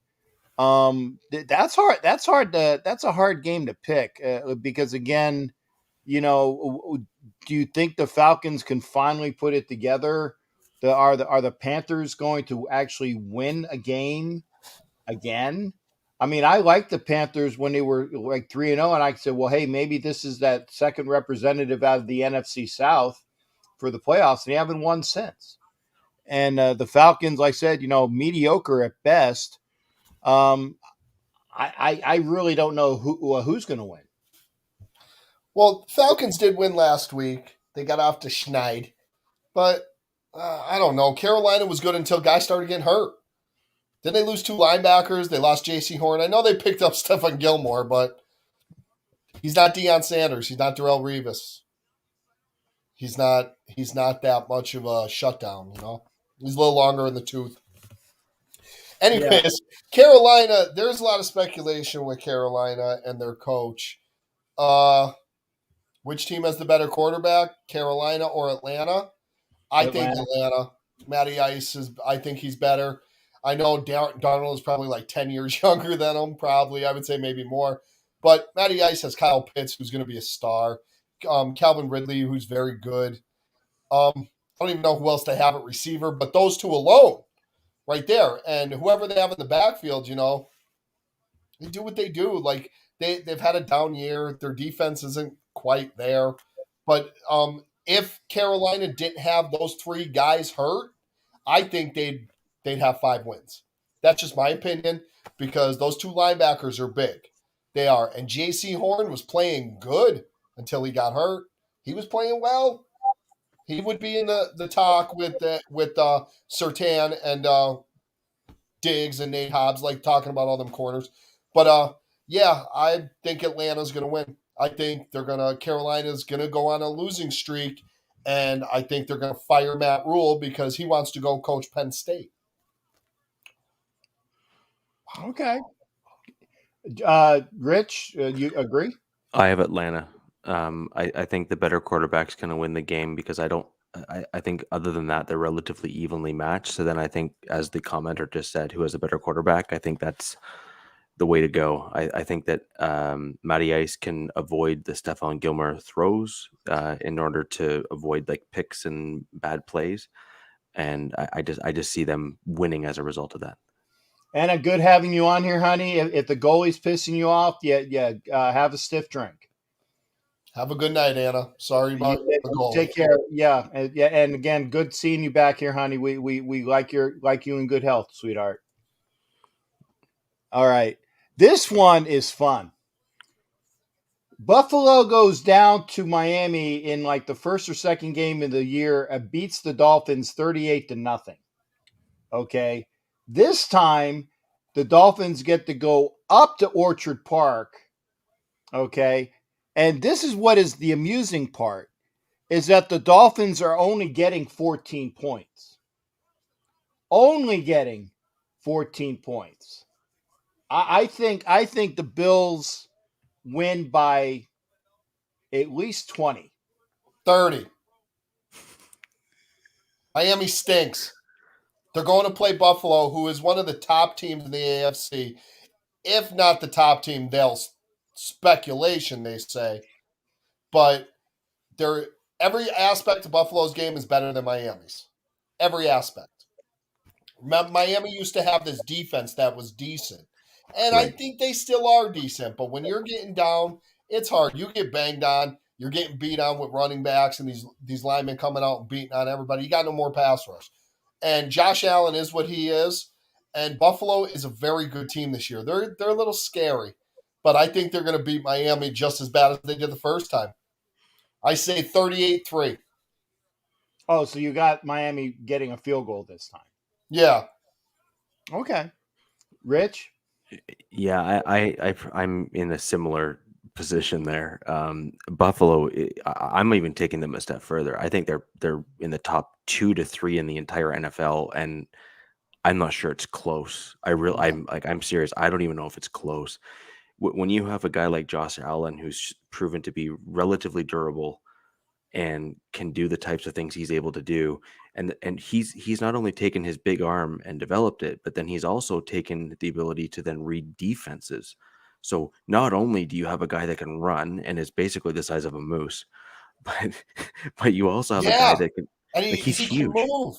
Yeah, And he's huge. Like you can't knock their 2 running backs, Zach Moss and Devin Singleton. They're playing how they should be together. The one's not better than the other. They're not, because one of them being the starter and the other one being the backup. They're 1A, 1B. It doesn't matter who starts out of either one of them, because one by themselves wouldn't do anything. They'd get beat on. They'd probably be injured. But them two together, they know, like that coaching staff knows when to put them in and when not to. Like Brian Dable is, I hate even using this word, but he's a genius when it comes to play calling. He's been doing it. He's really reads the defense real well, and like from top to bottom, they're that good. And I hate admitting it because I hate Buffalo, but I love you, Tiff, but I hate Buffalo. I hate everything about them. I hate their wings. I hate them.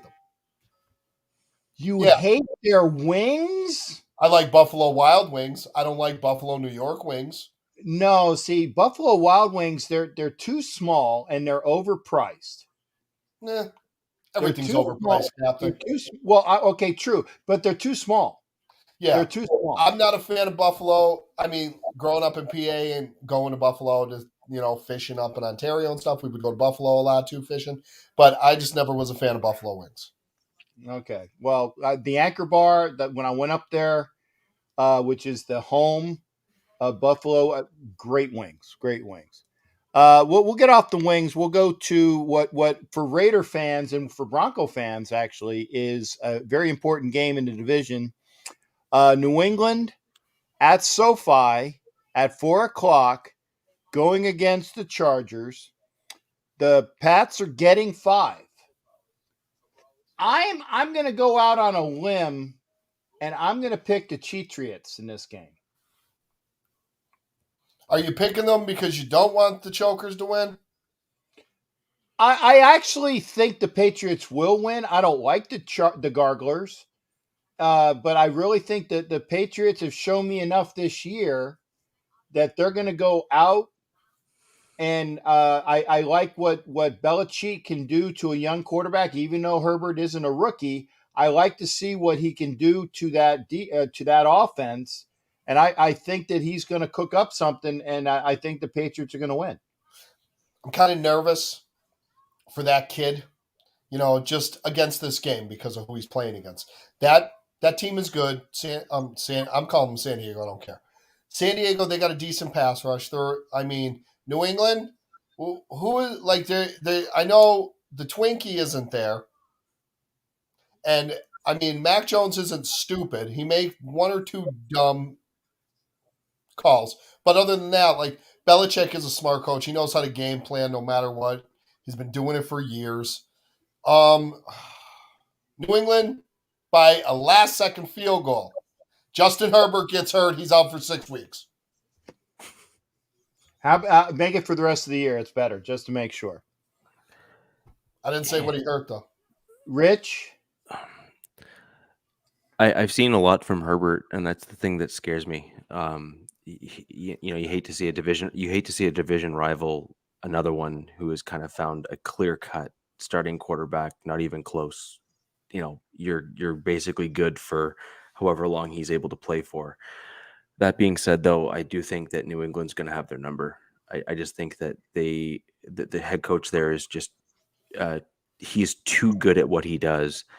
And this is the thing that kills me with the Patriots, is that their coach is good enough to not need to cheat, and he did it anyway. Yeah. And that's what bothered me, right? Like, it made no sense to me. Like, it is clear that he can do it without cheating, and yet he's still cheating, and it diminished what could have been not just epic, but something that would be storied. You'd be pointing back to it, and why add an asterisk to anything?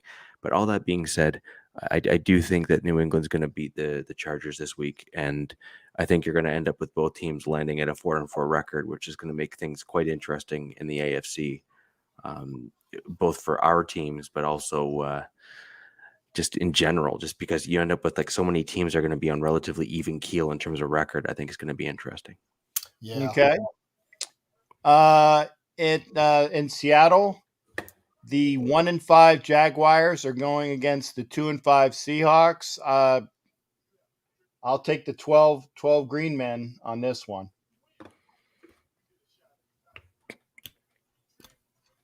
Who's playing again? I'm sorry. I'm watching wrestling too. Okay. Jacksonville and Seahawks.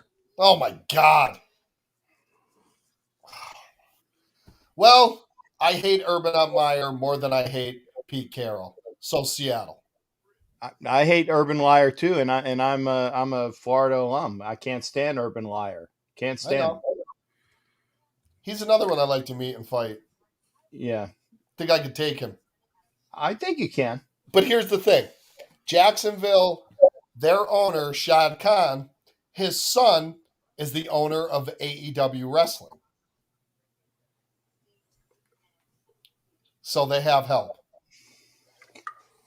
Okay. So I don't know if I could take Urban Meyer now. Yeah, you can. You just kick him in the Hoosies and watch him go down, because he thinks with that anyway.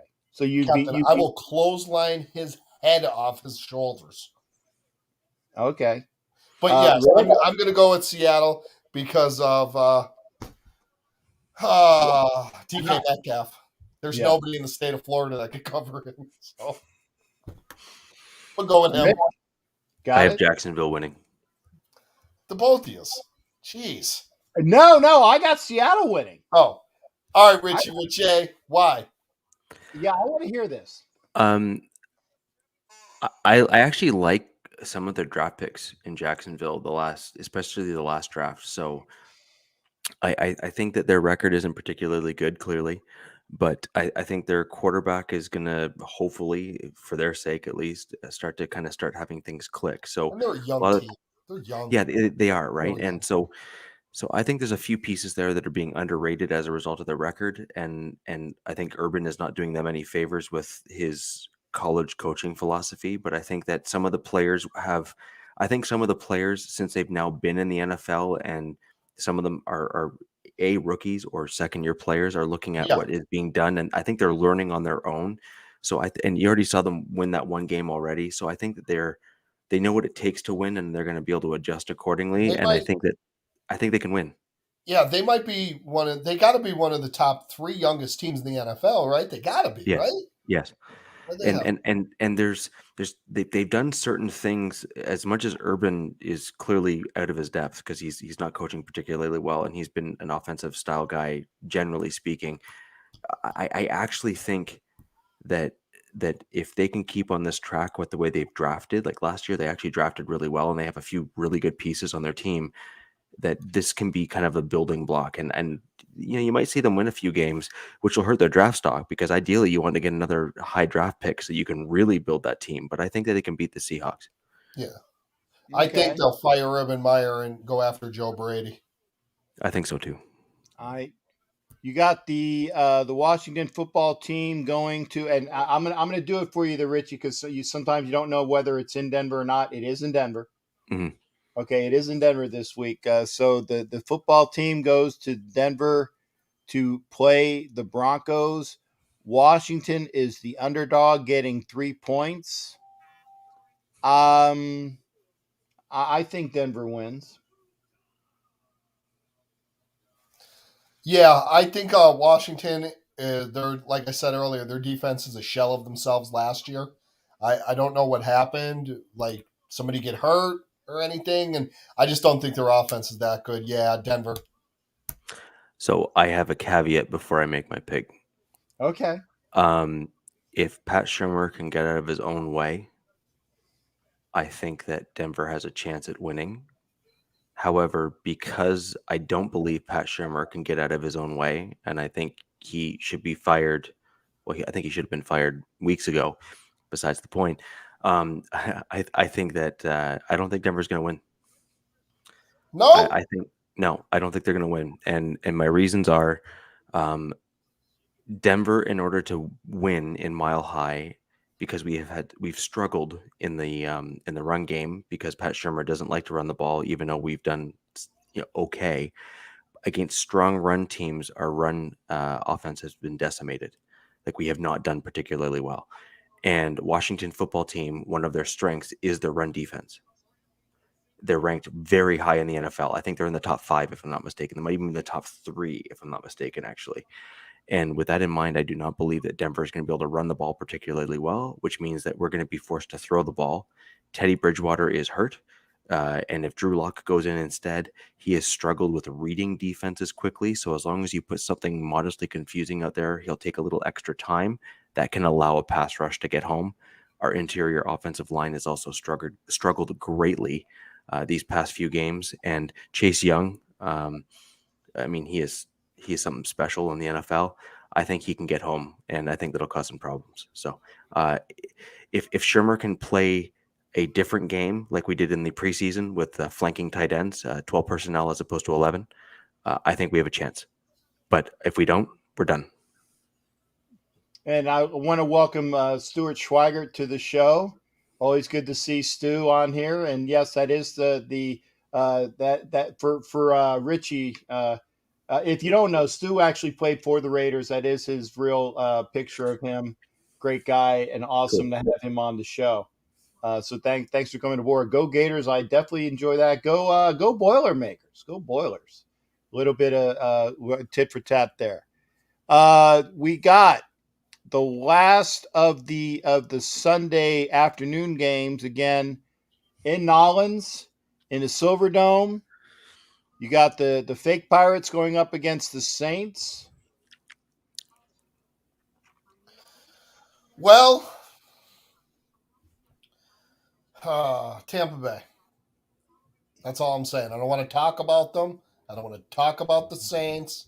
All I'm saying is the Tampa Bay Buccaneers are going to win. Okay, Rich? He's such a jerk. He is such a jerk. I have New Orleans. Well, I'm glad you do. I actually think it's coming down to crowd noise. Well, because I think the home team, I think the Saints are at this kind of pivotal point in their season. I think the fans are going to come out wanting to try and give their home team the advantage by being super, super loud. And I truly think that that's going to be probably the difference in the game. Tom Brady, though, he's a veteran and he knows what to do in these situations. So that's kind of their only saving grace there. And as you said, the fake Pirates. But I still think New Orleans beats them. And I think Sean Payton is really wanting to. He's got such an ego; it's ridiculous. But I really think that he wants to prove to. I think he wants to prove to the league. It's like, look what I did to the Tampa Bay Bucs. He should go coach USC. Yeah, so I think what he's going to try and do is he's going to probably pull something out of the playbook that you haven't seen before this year, on purpose, to try and beat the Buccaneers, because he's all about winning that game, right? Like that's the ego in him, and I think that that's what he's going to do this game. I got the Saints. Yeah. Just call it a feeling. Just call it a gut feeling. I got the Saints in this game. Okay, Sunday night we have the Dallas Cowpatties going to Minnesota to play the Vikings at US Bank Stadium. The Cowboys it's really close. The Cowboys are only giving 1.5 points. And normally, like I said, the home team gets 3. So that makes it a tighter game. Vikings at 3-3, Cowboys at 5-1. I think, if I'm not mistaken, that Dak was hurt last week and he's not playing this week? Am I wrong on that? Or he said if it was up to him, he'd play, but it's not up to him. It's going to be game time decision. That's just waiting on Vegas is what it's going to do. If Dak plays for Dallas, they win. If he doesn't play, they lose. Hands down. That's it. Because Cooper Rush is not going to go in there and throw for 350 yards and a few touchdowns. No. If Cooper Rush plays, I know he knows the playbook, but it's not going to be good because they're going to stack 8 in the box. They're going to shut down Ezekiel Elliott. They're going to shut down Tony Pollard, and they're going to have to throw the ball. And they will blitz him all night long. And the defense, Minnesota's their offense is pretty good. Justin Jefferson is good, and Kyle Rudolph he's still there, I think. I think he is. But he still does his thing because, of course, he's from tight end U. And their offense isn't that bad. And, of course, Dalvin Cook. And Kirk Cousins is going to win because Michigan State's going to beat Michigan. I have the Cowboys winning regardless who plays. Really? Yeah. Who do you think? Roger Staubach. I think Jerry Jones. I think Jerry Jones and his cowgirl skirt is going to get the win regardless. Roger Staubach's not coming out of that tunnel. Neither is Troy. No, but I just Kellen Moore has shown that he's capable, and I think that again. Similar to my comments with really, yeah, but Kellen Moore ain't playing quarterback. He's their offensive coordinator. It doesn't matter. I think Kellen Moore is well in tune with what each of the quarterbacks are capable of doing, and he will adjust the game plan accordingly. And I think that's what really makes a good offensive coordinator a good offensive coordinator. In fact, it actually separates the good from the great. And I think he's probably one of those that has matured into the role enough now where he can actually adapt. And because he is a former quarterback, because he has that mindset, I think that I just truly think that the Cowboys are going to win. And it pains me to say that because I have a few friends that are Cowboys fans, but they're a good team this year. Yeah, and I live down here. He does. He lives in Dallas. So, yeah, I mean they're a good team. And that's all I hear. Yeah, they're a good team. After week 1. And you know what? They should be able to talk junk now because they do have a decent team. Yeah, they do. But now the savior is banged up. Let's see. Because I'm hearing a lot. They don't want to play him. They don't want him to get hurt. They're going to play him if he can play. And if it's a calf, and that's rough because that's Achilles stuff too. If that happens, he strains that Achilles, something, he's done.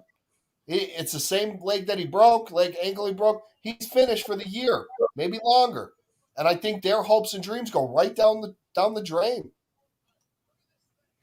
Yeah, I just don't think Minnesota is the team to end them. You're right. I think the Raiders are going to do it on Thanksgiving, my friend. I could see that actually. No, I'm being serious. I could truly see that. Me too. We're coming down here with 20,000 strong. No. I'm serious. I could honestly and truly see the Raiders giving it to the Cowboys. I could absolutely see it. Our defense is a lot stronger than any defenses they've played yet. That's what I'm saying. No, yeah, that's what I'm saying. And I our could offense, see it. I want to see them go against the 4 receivers we have. Trayvon Diggs can only cover one guy. And guess what? Trayvon Diggs, here's a little nugget for everybody. Trayvon Diggs is on pace right now to give up the most yardage by a cornerback to a wide receiver in a single season.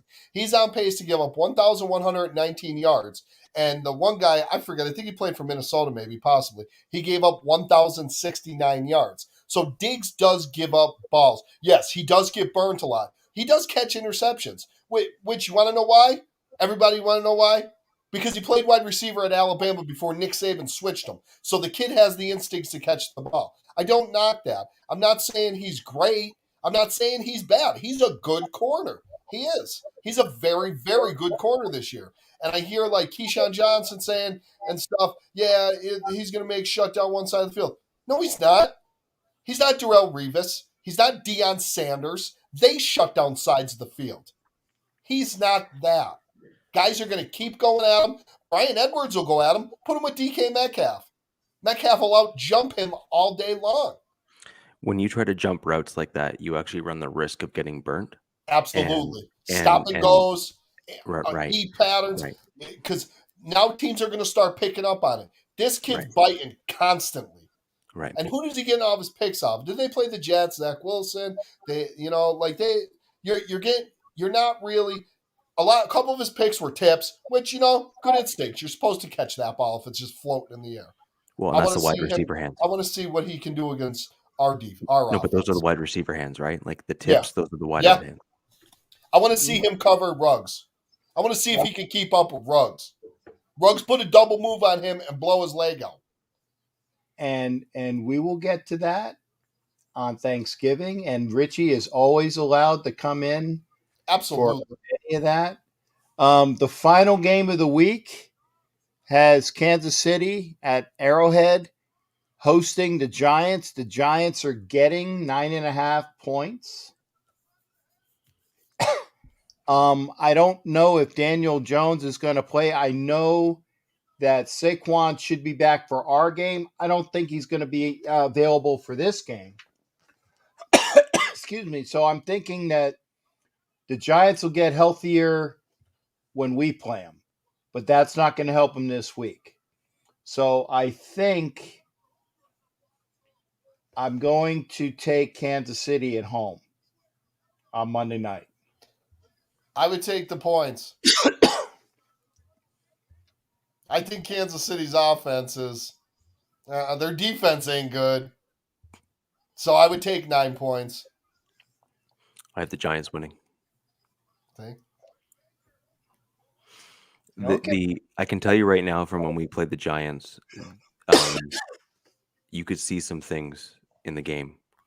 They're a much better team than the record shows, and their defense is a lot better than it shows, and so is their offense, really. And once they kind of rejig a few things, and especially once they get some of their players back that have been injured, I think you're going to see a much different team. So I have the Giants winning this one, and I think some of their players are slowly getting healthier as well as the season's gone on, because some of them have been rested for a couple weeks and stuff. So I think they're going to get better as the season goes on. So I have the Giants winning. Okay, and I'm gonna ask because that opens up a can of worms. The next week, on a short week, the Raiders go out to New York to play the Giants. And you can see the Giants winning that game as well. No. Oh, I was just going with your theme. No, I think the Raiders' defensive line in the interior is too good. Okay. I think your interior defensive line is first off, you guys were pretty good against the run. There was a few instances there, even against the Broncos, where you guys struggled a little bit, where we were able to get a few gash yards and stuff. But I think we didn't have a couple big runs by quarterbacks. Our run defense isn't terrible. Right, but that's what I'm saying. The Broncos were able to get a few decent yards in some running plays against the Raiders, and our offensive line is not very good. But at the end of the day, it's going to come down to the interior defensive line of the Raiders, which is you have the top two quarterback pressure interior defensive linemen in the NFL, and you have Daniel Jones, who's a pocket passer. He is not an overly mobile guy. Yeah, but he'll pull out, and he'll hit that off tackle, and I don't know where the speed comes from. It's weird because it's like everybody's like in slow motion, and he's in slow motion too. It doesn't make sense. But in my opinion, what the Raiders have that other teams don't is they have a more complementary defense than some of the other teams that they played against. And your defense is good. Like, it's really, really good this year. And that has been a strength of your team, and it's complemented your offense and actually allowed your offense to take better risks, right? In the past, your offense has taken risks, but then other teams have been able to match those risks because the defense hasn't been as good. Whereas now the Raiders defense has elevated itself to match a better offensive play. And now, look at your record. There's a reason why you guys are doing so well this year. Okay, I'll tell you what, and that's going to be, and I'm glad you brought that up, and we'll be going through this in a bit as well.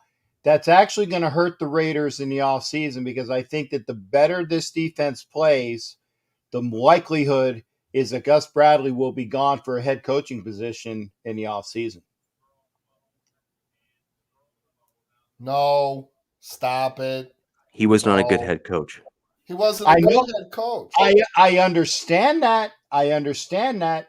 But somebody will see something with him because will have taken two teams' defenses in a row in San Diego / Los Angeles and now Las Vegas, made their defenses that much better, and somebody will give him that second chance as a head coach. No, I think what you're going to see is the Denver Broncos' former head coach, Vance Joseph, probably get an opportunity before Gus Bradley does. And I think Gus Bradley is going to have to show that he can do it more than 1 year in a row, because I think teams are going to be skeptical, because when Gus Bradley played or was the head coach, his teams were not good. Oh no, I get it. Yeah. He wasn't a good head coach, but he was also in Jacksonville. So if the right team comes calling, and granted, you normally, a team that is in need of a head coach is not a good team, but there are some occasions where it might fall into you. He would have to have proper player personnel control in order to bring in the appropriate defensive players in order to allow his strength to be the team's strength. The challenge you're going to end up there is, I'm not sure an owner or a GM would be willing to give someone like Gus the control to do that.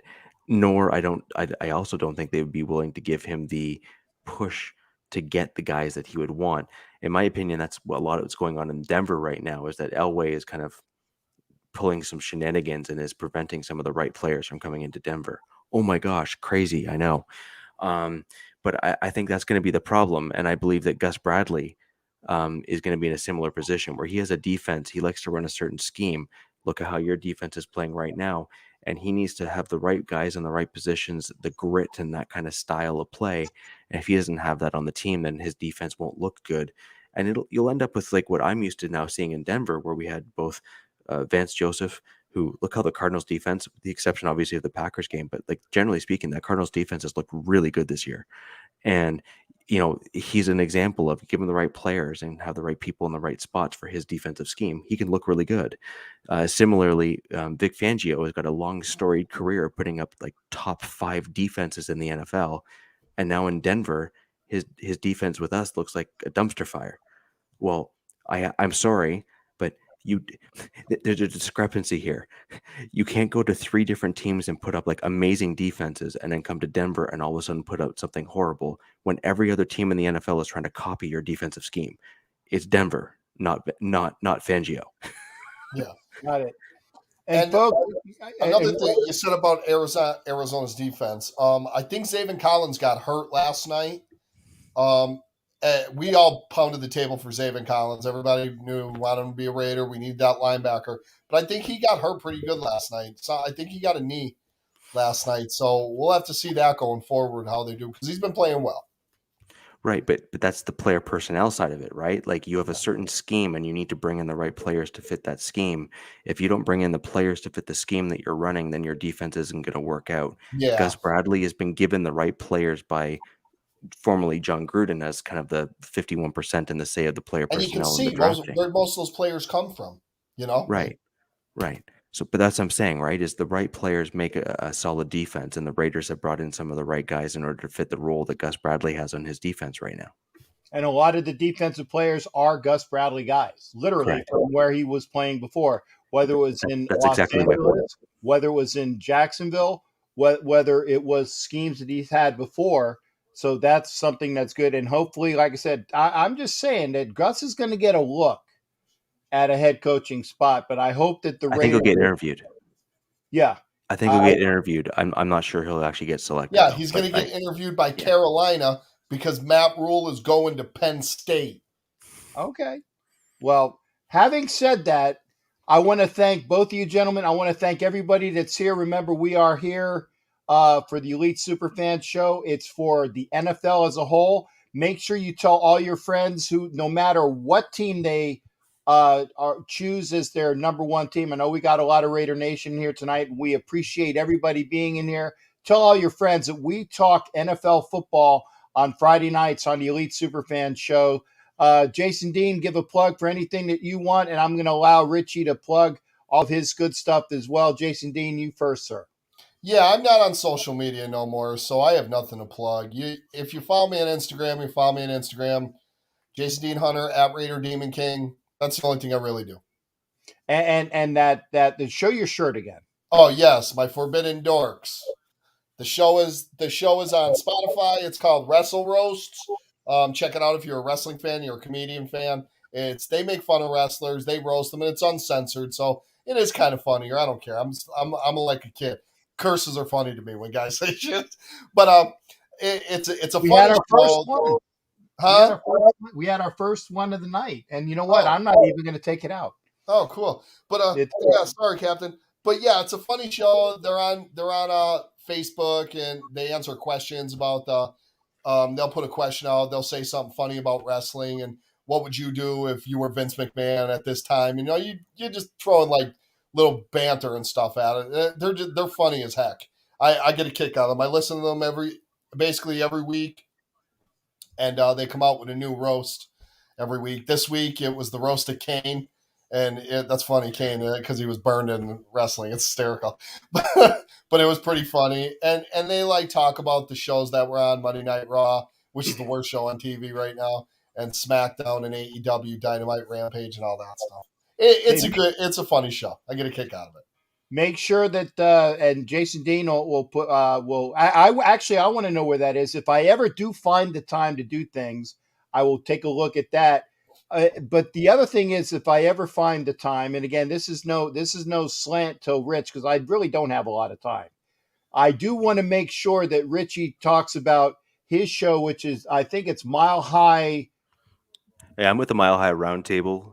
We're a group of Broncos fans. I'm the co-host of a Tuesday night podcast called Broncos Talk. We go live every Tuesday at 7 p.m. Eastern Standard. I'm pretty convinced. I haven't found anything to the contrary yet, but we are the tallest Broncos podcast online. My co-host is a 6'10" Mexican who is actually 6'10". I'm 6'2", which makes us 13 foot total. So we are definitely two tall Broncos fans. But we go live every Tuesday at 7 p.m. Eastern. You can find us on YouTube at MHRT Network, and you can subscribe to us there. We greatly appreciate it, and we welcome fans from all shows coming in and commenting. I just love talking football and getting other perspectives, and obviously there's going to be some banter, and that's to be expected. And again, I was going to be on the show after the Raider game, but it didn't happen. But I'm hoping to be on their show prior to the game around Christmas. Yeah, that'd be great. Oh, okay. And again, be nice. See, these people are being nasty. Richie Riche is awesome. Who's talking about my buddy? Yeah, I was going to say, Hey, Louis, I'm a former no, hold on. You always have Louis, to poke and prod the bear. Louis, I'm a former national recruit for rugby. I will find you, and I will absolutely just break you in half. So and that was Louis Godot. It was the guy that was on. That was Scream. That was the Army guy. Who's all about? What is the name of it again, Richie Riche? What is it? Mile High Roundtable. MHRT Network is the YouTube channel. Yeah. Yeah, I'll subscribe to you, buddy, because you're a good dude. And he knows I'm subscribed because we had that great banner in preseason, and him and the 6'10" Mexican, great guy as well. I will definitely check you out. Yeah, and I swear, I hope that next year I get a chance to go to Denver because Mary's looking out for some tickets for me to go to Denver. I hope that Richie and is it Daniel, right? Adon is his first name. Yeah. Okay, sorry. I knew it was a D. Yeah. We'll be out there for the game, so I can take a picture of two huge dudes and a pirate in the middle. That's a picture that definitely needs to make the presses. It would look like the number 101. Well, 101. That's it. Gentlemen, it's been a pleasure. Thank you for being on the show tonight. Richie, you're always invited. Jason, obviously, you're a pleasure because I love having you on. Captain, I hate doing this stuff. Yeah, I know you do.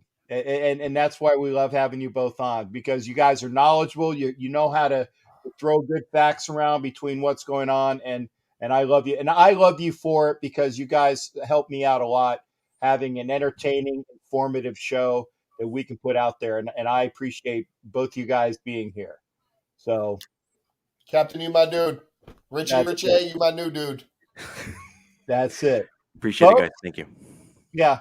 Guys, be here next Friday. I will try to make sure that my flight to New York is early, or I won't fly until after the show. I'll do something, but I'll try to get out so that the show will go on at 9. Yeah, if it's depending upon traffic, because I don't know how traffic's going to be in New York, getting to the hotel, making sure that I'm going to be there for the show. Yeah, but I will. Yeah, your traffic's going to be terrible. It's New York. I know. Really, New Jersey. Yeah, it's Jersey. Hey, Jersey. Hey, but look you got something wrong with you. Don't talk like that. I'm very verklempt. I'm talking like an old Jewish guy now. Yeah, forget about it. Hey, gentlemen, ladies, mates, and wenches, see us here next Friday, hopefully, for the next Elite Superfan show, where we will talk what's going on after this week's games. And we will talk about the Raiders going to New York next week as well. Until then, the captain, Jason, and Richie bid you adieu. Good night, y'all. Have a good one. All right. Thanks again, guys.